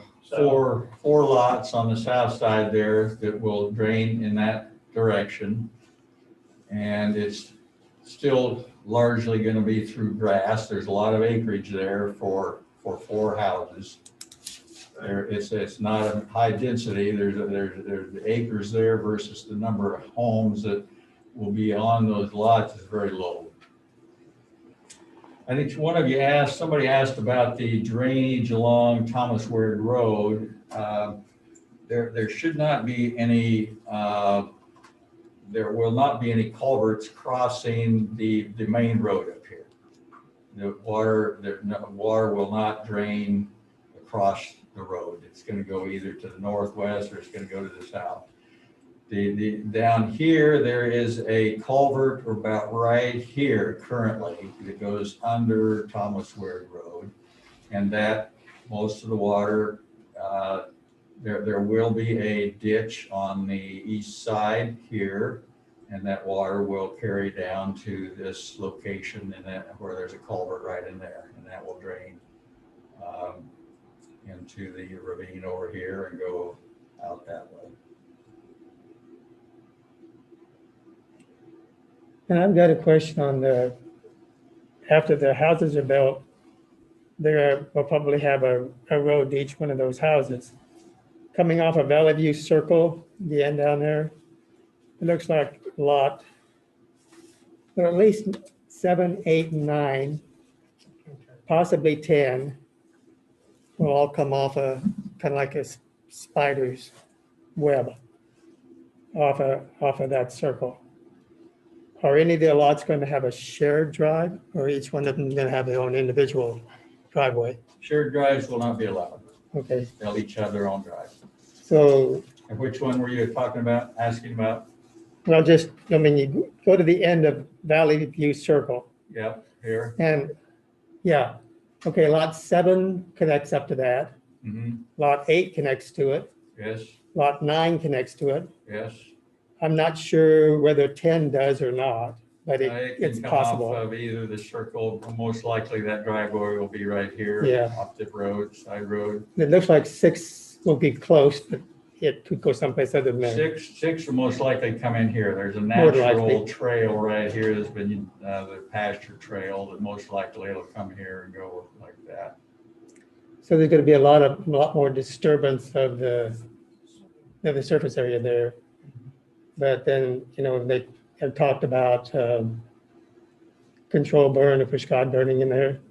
You'll have a lot of boundaries that'll help control, I would think, if that kind of activity takes place.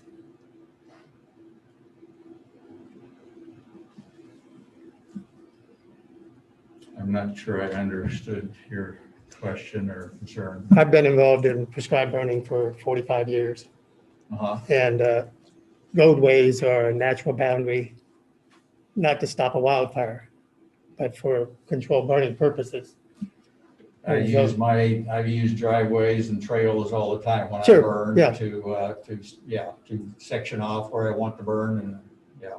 Yeah, so it looks to me like there's a potential, at least, for more preventative measures to control, the incursion of a wildfire into that area. And could be used by the rural fire departments if they have to get in soon enough to backfire against a wildfire. Those ravines too are pretty natural barriers. I'm not saying the fire can't go through a ravine, but they go through pretty slowly for the most part. So. Yeah, John. That's part of the reason for how the lot divisions were determined is where the ravines are. So there's natural divisions here through quite a bit of it.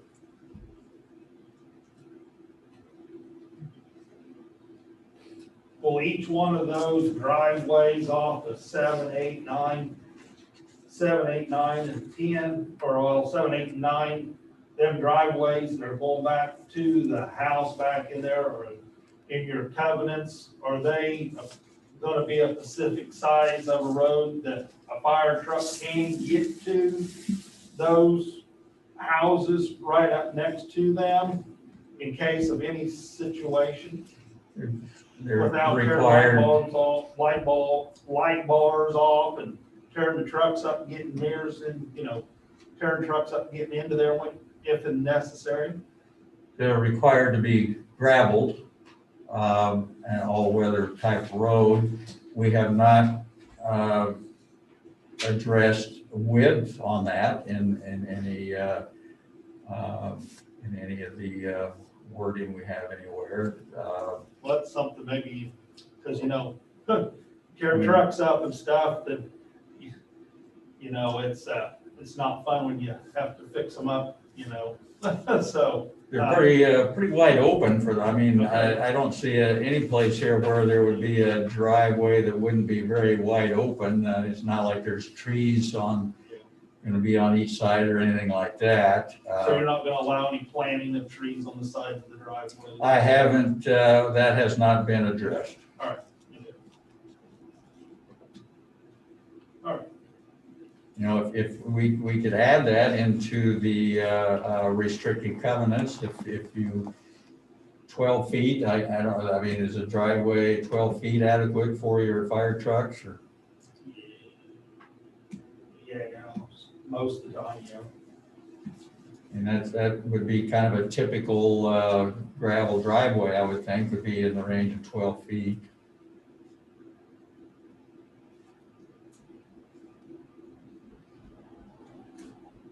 Since this is a public hearing, any more questions for Mr. Blackham?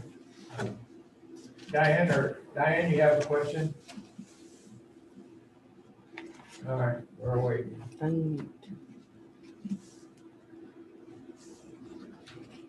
I forgot I was muted. Sorry about that.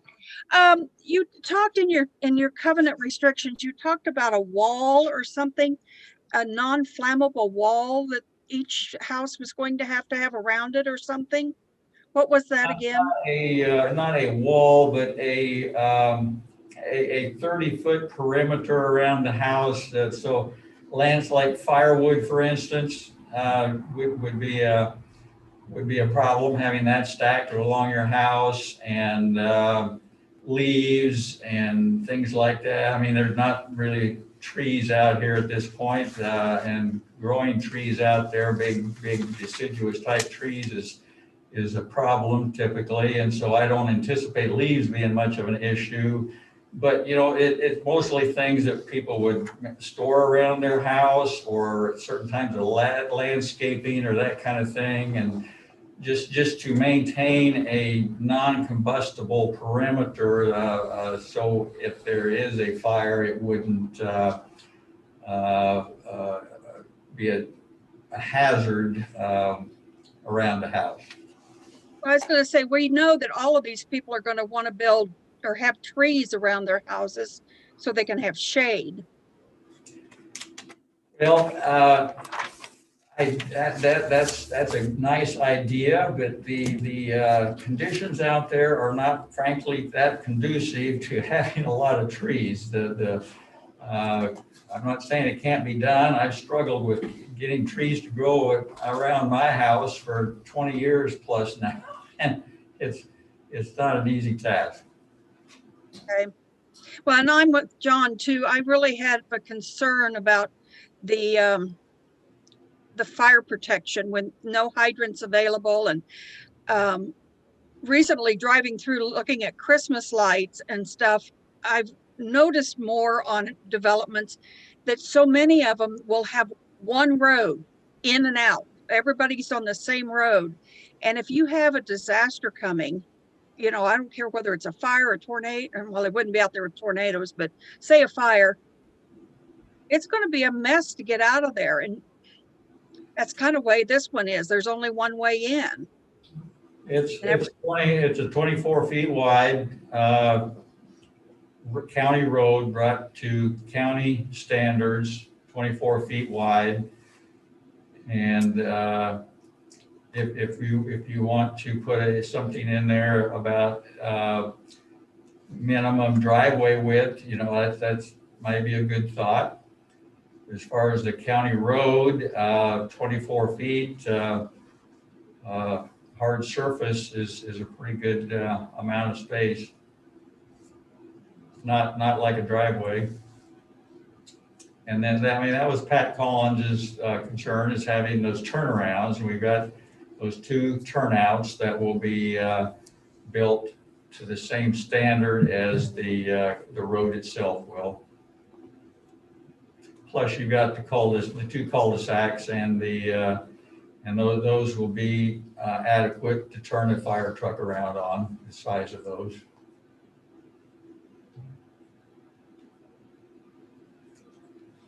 A lot of the neighbors want to put in a cool season grass lawn around their houses. That would be the most likely, a fescue, or we're trying to maintain the native grass as much as possible, but there's going to be a disruption around the house during construction, and going to lose some of it. And so that would be the most likely, is to have a fescue or that type of cool season grass, yes. Because I know, again, working with the fires over the years, you can burn native grass pretty easily, but cool season grasses, they don't burn. A lot of white smoke. Oh, yeah.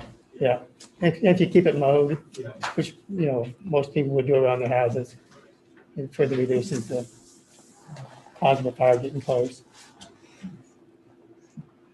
Well, if there's no other questions, any further comments, Mr. Black, at this time? That's all I've got. There's some other people here that might have some comments. We'll ask for those. Yeah. Thank you. Yeah. Thank you. Okay. Like I say, this is a public hearing. Is there anyone else in attendance that would like to speak in favor of the proposal? Mr. Ryan?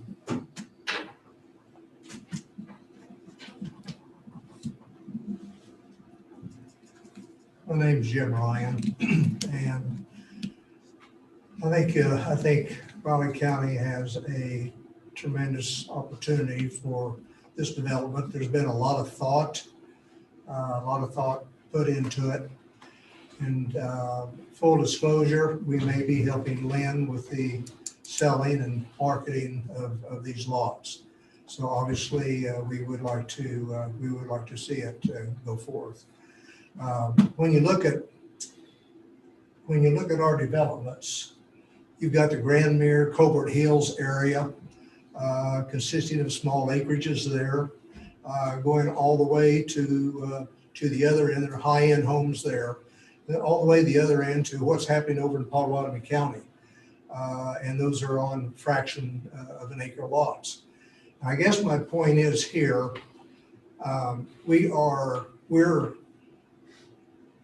there's kind of a void in Manhattan, in the Manhattan area, for what I would call country estates.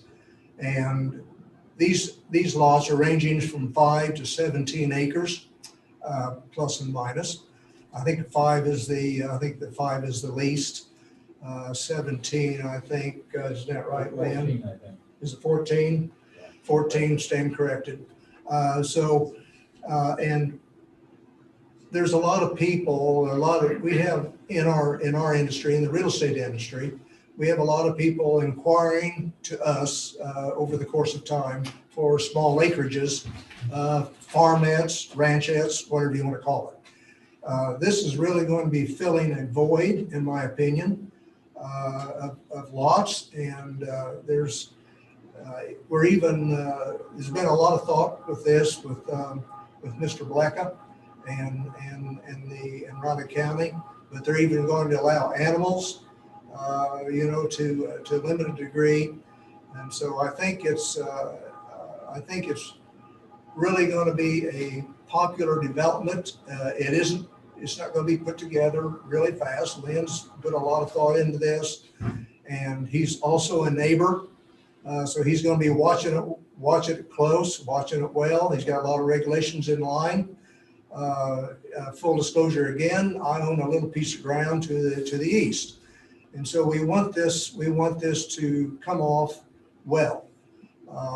But I think that's what it's going to end up being, a nice development. And I think it'll be a really nice change, that's not the word I want. I think it'll be a really nice addition to Riley County because it's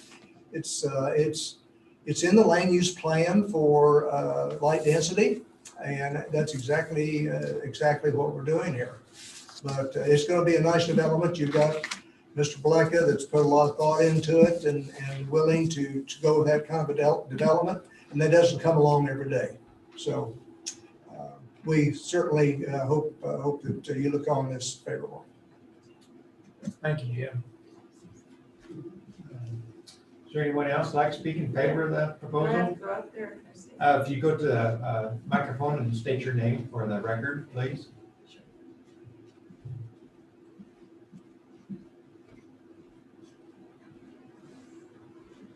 Well, my name is Peggy Peterson Link. My dad bought the land and he lived on it since 1977.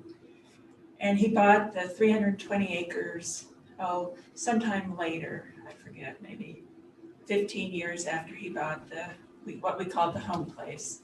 And he at one time thought about selling the south part.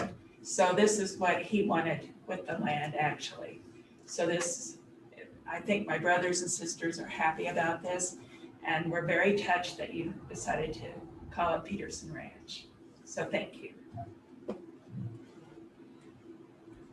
Thank you very much. Yeah. And is there anyone else in the public who'd like to speak in favor of the proposal? Seeing none, is there anyone that'd like to speak against the proposal or have any concerns they'd like to share with the board? Seeing none, does any of the board members have any specific questions for any of the speakers before we close the public hearing? Seeing none, then I'd entertain a motion that we close the public hearing and go into discussion. I'll move that we close the public portion of the hearing and go into our public deliberation. Okay. I'll second that. Okay, it's been moved and seconded that we close the public hearing. All those in favor say aye. Aye. All opposed? Passes 5-0. And we'll come back to the board then for discussion. I really like this proposal. I know during the 2025, Vision 2025, we talked about a need for people to have places to build in the county, and yet we didn't want them going out and buying 20 acres all over the county and just chopping up ag land. This gives them a good place to get some size that they want, and yet it's under 20 acres, and it concentrates it in one area instead of spreading it out all over the county. I think this is probably a pretty good idea for the county. Thank you, Nathan. Diane, do you have any comments you'd like to share? I just really have mixed emotions on this. I mean, there's really basically no housing around it. You know, yes, there's a few on to the right. You muted yourself. Yeah, we've lost you there, Diane. Man, you muted yourself? Unmute yourself. Sorry about that. I don't know what happened. Okay. I said that I really am having a struggle with this. Because I mean, it will be there by itself. Yes, there are a few houses to the east of it and stuff, but it's like going up there to where this is, and maybe yeah, it's before this. The road that the Stockdale Road that goes down to the east of it. There is a very nice house there and stuff. But that house has bothered me because it sticks out like a sore thumb. It's beautiful and stuff, but it just doesn't fit the character of the area. And when he says that there's really not going to be trees around these, you know, I figured, okay, the houses are kind of going to be hid a little bit on this because, you know, they'll want buffering and stuff. And then when he said there probably wouldn't be, it's just like, okay, you have these houses just sitting there on top of this hill. And it's like they almost don't belong there and stuff. And where there's so much dirt going to have to be hauled in to make it so that they can build there or have the septic systems and stuff. I just have a problem with it. And the only thing that likes to grow is, you know, my favorite thing, cedar trees. I just see a lot of cedar trees growing. So that's kind of where I stand. Okay, thank you, Diane. Joe or John? I think all my questions have been answered previously. Yeah, well, good. It's good. I guess, like I said before, I guess I kind of, you know, I see happening, you know, I know there's not going to be a lot of asphalt, concrete, but still you're putting in roads. The water's got to drain someplace. It's going to go faster. What are you going to do to your neighbors down below? There's, you know, that and the fire protection part of it. I guess that's what scares me about, you know, building these developments out in the middle of agricultural area. You know, I've always said up in the north end of the county where I live at, you know, people move out of Manhattan up there and expect the same thing that they got in the city. Well, that ain't going to happen, you know, and that's kind of the way I feel when a housing development goes in on a piece of pasture that's been there forever, that's been intended for livestock, not houses, and water to run faster. You know, we've seen a lot of, you know, I know last year was an exception, you know, with floods and stuff like that, but it just seems like, you know, up in our area, even with all the grass that we have up there, it just runs quicker without any, you know, buildings and stuff. So, you know, I have those types of concerns, and the fire protection is the biggest thing, you know, when you get that many houses in there. I know Mr. Bluck has said, you know, about haying it and that, but, you know, you can hay it, you can still have fires. Put up hay, you know, put up prairie hay for a lot of years, and, you know, you hit that one red rock or whatever, and she starts it on fire, you know, and it can go fast, you know. And when you get houses, doesn't matter how many houses you have, when you get houses put together, sometimes it's going to make it a disaster. You don't want to ever have a disaster when it comes down to people's houses and stuff like that. So, you know, that's kind of I guess I'm looking at it from that perspective, you know. Being on Raleigh County Fire Department for almost 35 years, I've seen a lot of stuff. We've talked about a lot of stuff here in the county, you know, and seen a lot of things happen. So anyhow, I guess, you know, those are my concerns, you know, building so many houses in one deal. Can you support the proposal with some recommendations or some changes? It sounds like Mr. Bluck is open to hearing some thoughts or some suggestions or something. Diane? You know, lot 7, 8, and 9, and 10, they scare me for that Valley View Drive going into there. I mean, it scares me for the people and for the firefighters, things happen in a hurry sometimes. You know, you've got to have a way out. Safety's first. And, those 7, 8, 9, 10, they scare me being there where they're at with no way out. So, maybe there's a way them lots can be deleted out of it. I don't know. That's up to him and that, but that's just kind of, some thoughts that I had after, looking this over. So. I think our main issue here tonight is the rezoning part, just, it's not so much about design and development, so whether it's appropriate to be rezoned. But the plat and everything is instrumental in that, and we got to consider that. But I think our biggest thing is, does it merit the rezoning from ag to planned unit development? I've got a question. What kind of changes could happen between this is a preliminary plat, which in my mind means that there could be some changes by the time we get to a final plat. Am I correct in that assumption? I believe so. Is that correct, Bob? Yeah. Okay, so it's not set in stone just yet.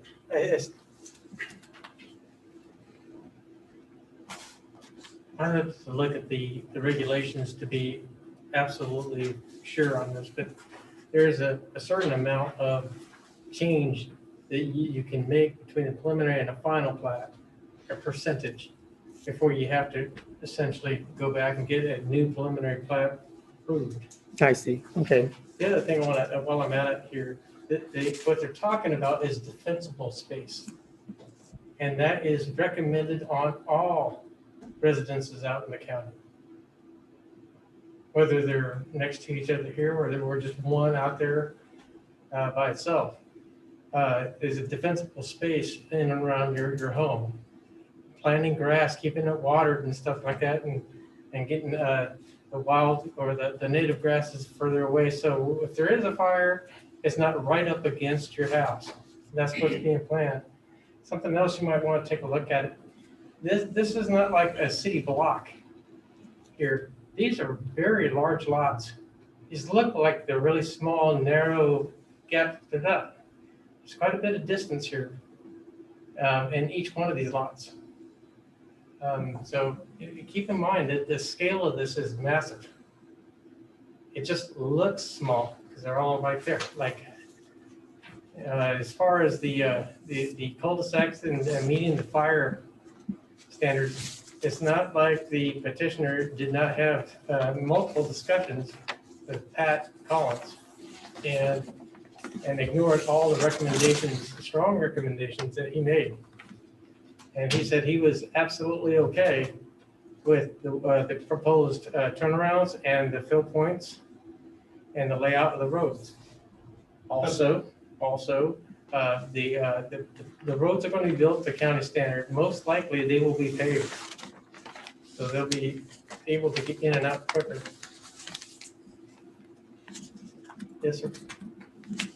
I talked to Pat today. I asked him his opinion, and he said the only thing that bothers him is Valley View Circle. He wished that could go straight on north and get us out. That's why I guess that's the problem that I have with those houses back in there.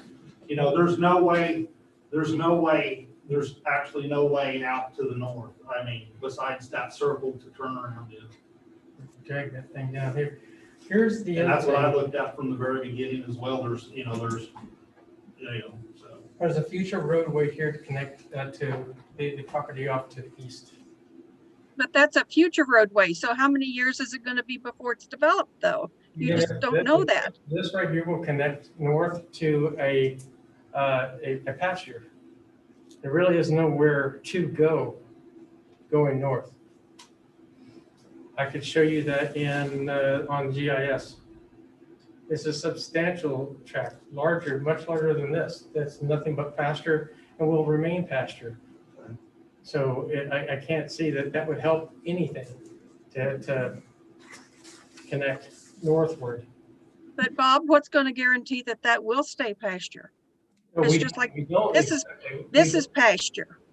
I understand that. We're not saying, I'm not trying to saying that the petitioner is guaranteeing anything. Bob, just out of curiosity, is the land to the north and to the west, is that still in the Peterson? No, we still don't.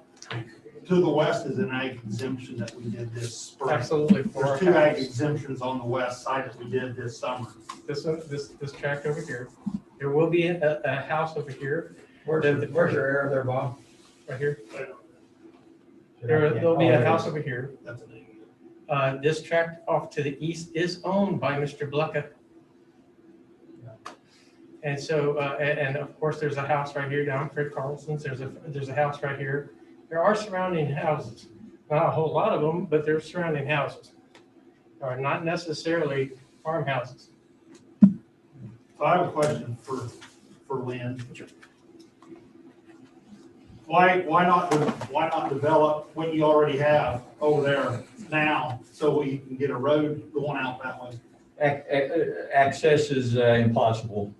I mean, that was part of my reason for wanting to do this, is that, see, the connecting future road right there, there will be hopefully a phase 2 someday. And Jim Ryan mentioned that he's got property to the east over there further that joins German Road. There is another property between me and Jim, that's Keith and Sue Ann Wright. It's potentially possible this road could eventually come through my north pasture and through there into Jim Ryan's and connect with German Road. That's way down the road. Yeah. To the east.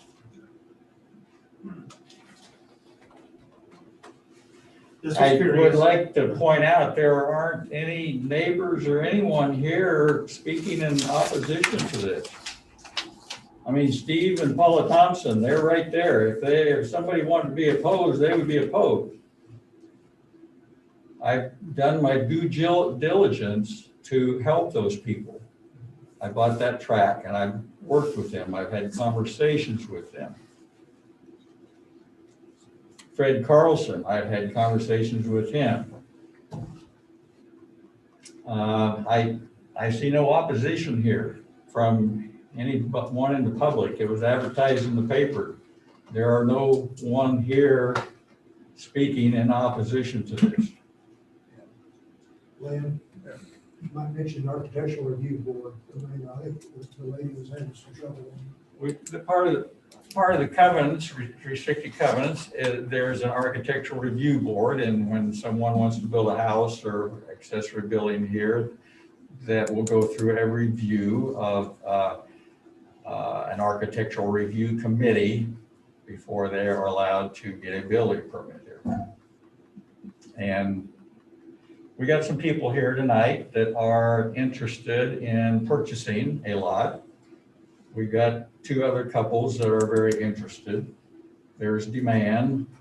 They are aware of the annual burning that takes place and and you mentioned the cedar trees. You see a bunch of cedar trees growing there. That is in the restricted covenants that new growth cedar must be controlled.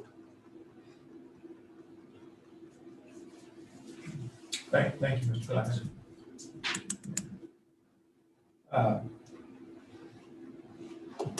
The only thing I'd just like to say, Mr. Blacker, was that just because there's nobody here that speaks against it, doesn't mean it's in the best interest of Raleigh County. I'm not arguing with you or anything, but we get a lot of backlash, and we're looking out for the potential buyers as well. And as John mentions, many people that are used to city living move to the country and they think it's just an extension of the city.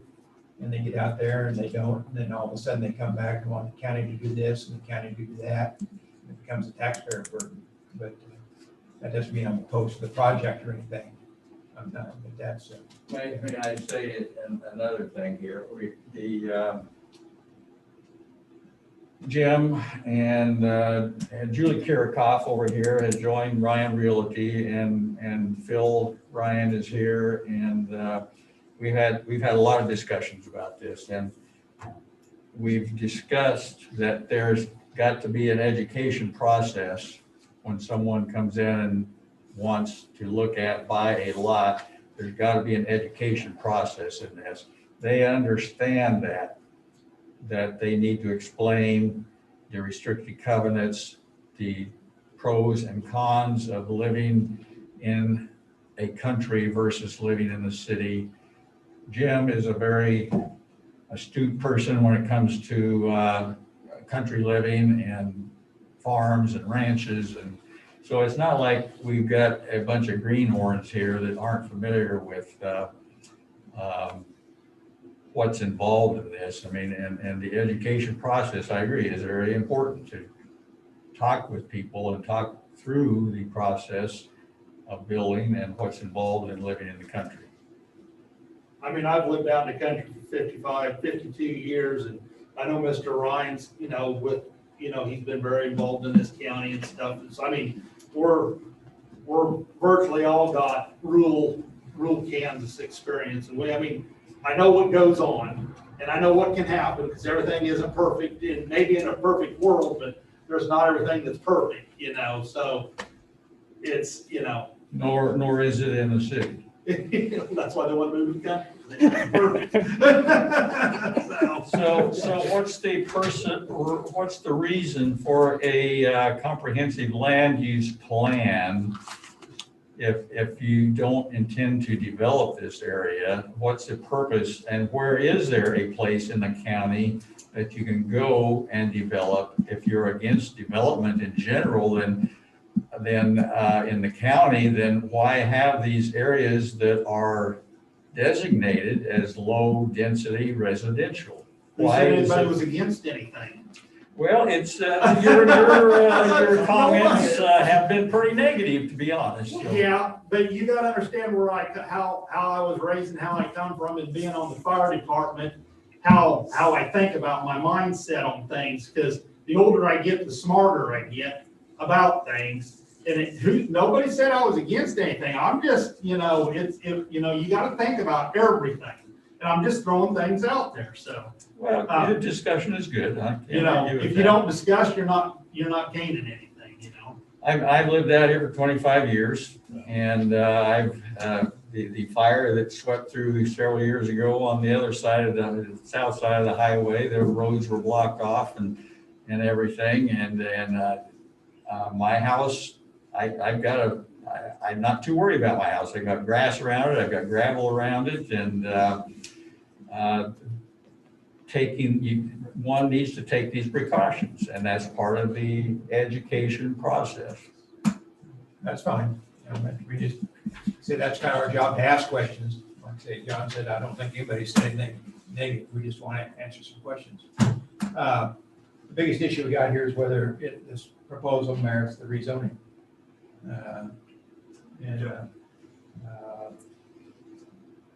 I would say, I know planning's been involved, and Pat Collins and all the people have been involved.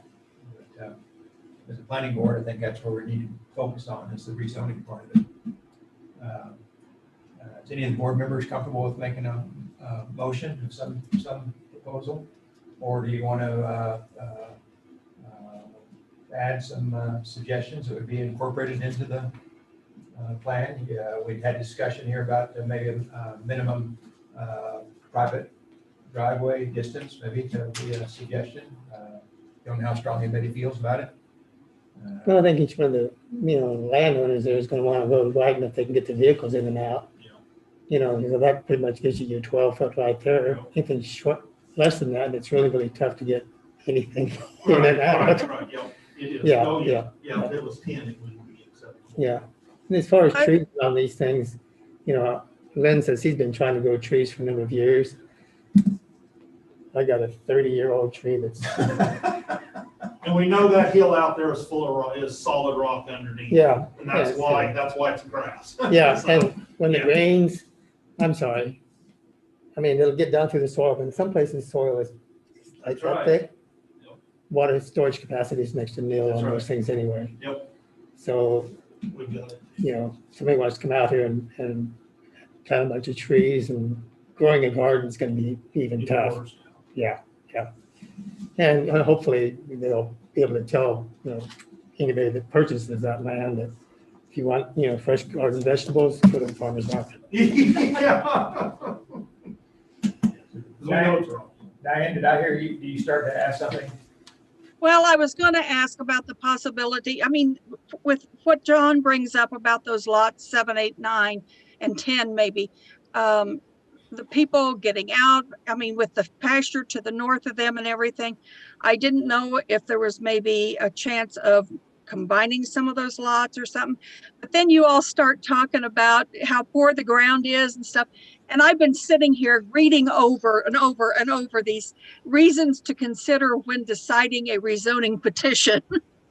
And the first one is the rezoning compatible with the character of the neighborhood?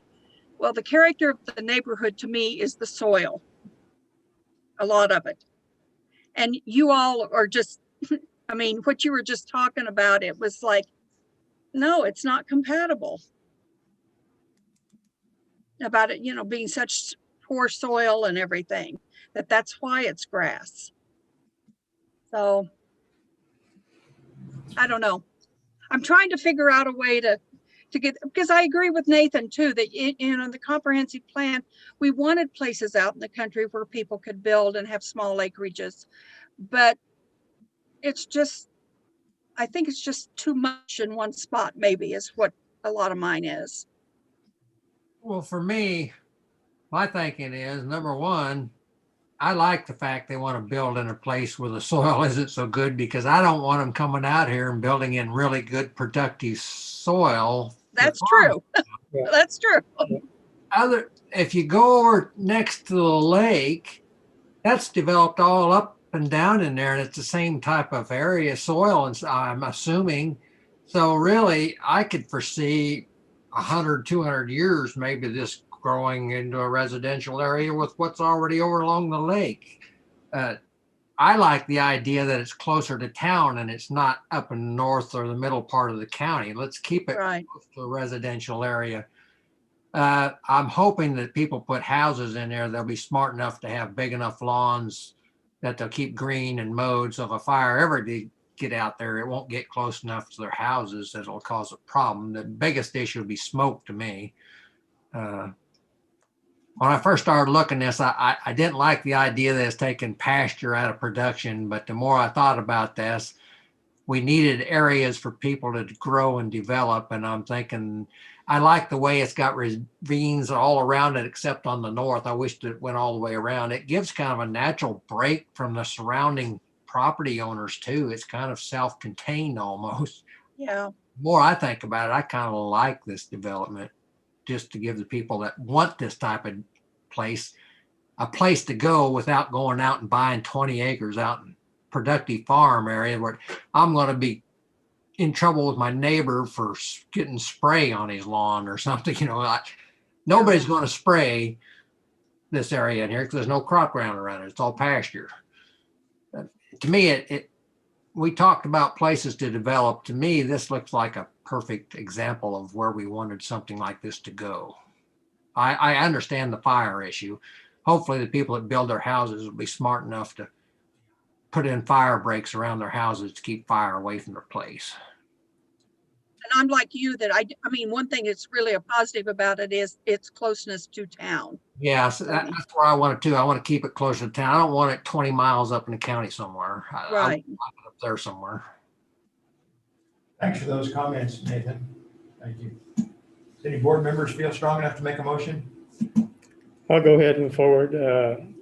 Recommendation of approval to the Board of Commissioners of Raleigh County to rezone the described property from AG Agriculture District to R PUD Residential Planned Unit Development. I'll second it. Okay. Before we vote, Bob, you said earlier, if the board is in favor to include something. The 100 or the reduction of the 200-foot Yeah. agricultural buffer. Who made the motion, Joe? Yeah. Was it okay to include that in your motion? Yeah. To Does it have to, reduce that 200-foot Agricultural buffer down to 150. to 150. does that have to be part? You can amend it. You can amend your motion. Okay, I'm gonna amend the motion to reduce that buffer from 200 down to 150 feet. Is that sufficient? Yeah. Okay, And we know what you mean. all righty, thank you. John, your second. Good. Nathan, Nathan, your your second. second, good for that? I'm good for that. Okay. It's been moved and seconded that we forward a recommendation of approval to the Board of County Commissioners to rezone the described property from agricultural district to RPUD residential planned unit development with the provision that the Agricultural buffer. agricultural buffer be reduced from 200 to 150. Okay. Everybody understand? All those in favor say aye. Aye. All opposed? Aye, Excuse me? aye, Aye. oppose. Okay. Passes 4-1. We also need a motion on the preliminary plat. You need to approve or deny the preliminary plat Okay. based on the development plan. I'll go ahead and make the motion to approve the preliminary plat of Peterson Ranch Unit 1, as it has been determined that it meets the requirements of the Riley County subdivision regulations. I'll second it. Nathan, you second that? Yes. Okay. Been moved and seconded that we approve the preliminary plat of Peterson Ranch Unit 1 as it has been determined that it meets the requirements of the Riley County subdivision regulations. All those in favor say aye. Aye. Aye, Opposed? Passes 5-0. The Board of County Commissioners will hear this request January 4th, 2021 at 10:15 in the morning in these chambers. Thank you all for coming. Thank you all. Let's see. I don't think we have any further agenda items, do we? No. No, there's nothing else on the agenda. So what do you think Get of this, There's nothing in the packet. everyone, did you get your, don't forget this. Okay. Big guy. We'll be done. We'll be done. Anybody want to make a motion that we adjourn? I move we adjourn. I'll second. Been moved. Who seconded that we seconded? adjourn. That we adjourn our meeting. All those in favor say aye. Aye. aye. Opposed? Passes 5-0. We're done. We need to come in and sign something now. I think we lost Bob. Bob, we need to go in and sign the Mylar. Bob, Nathan and Diane have a question. Yes. Do we need Diane and I need to come in and sign the Mylars? No, there's no Mylars with this project at this point. So we don't need to come in and sign anything then? No, because the final development plan will have to come back to this board. Oh, They but gotta there's- sign the residential use designator. You'll have to sign the residential use designator for Buchanan's and the Erickson thing, but for this project, there's no. Well, no, but I mean, for any of the stuff, we need to the office to sign it sometime. I'm sorry, what was that? For the, anything we sign, we just need to come in sometime and just sign it in the office.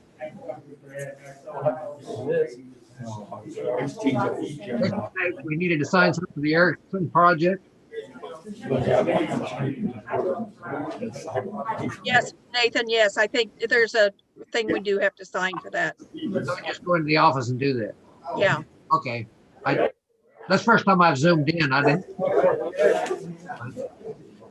I think our broadband is cutting out on us. Well, I can hear you, but I can't hear them in there. Oh, yeah, no, We can have our own meeting. yeah, Nathan, Diane. Nathan, Diane. Yes, We have a couple of Mylars here for you to sign, but you don't have to come down this evening to sign. No, not tonight. oh, no, we're not coming tonight, Bob. But sometime this week, maybe next week, it'd be good to get your signature on it before the Board of County Commission, okay? Okay, I'll be in town tomorrow. Okay, that sounds I'll great. give you a call. Okay, sounds great. Thank you. Bye, Nathan. I see. Now, if I figure out how to sign out. Yeah, I'm leaving. Bye. I'll get down here, leave, there we go.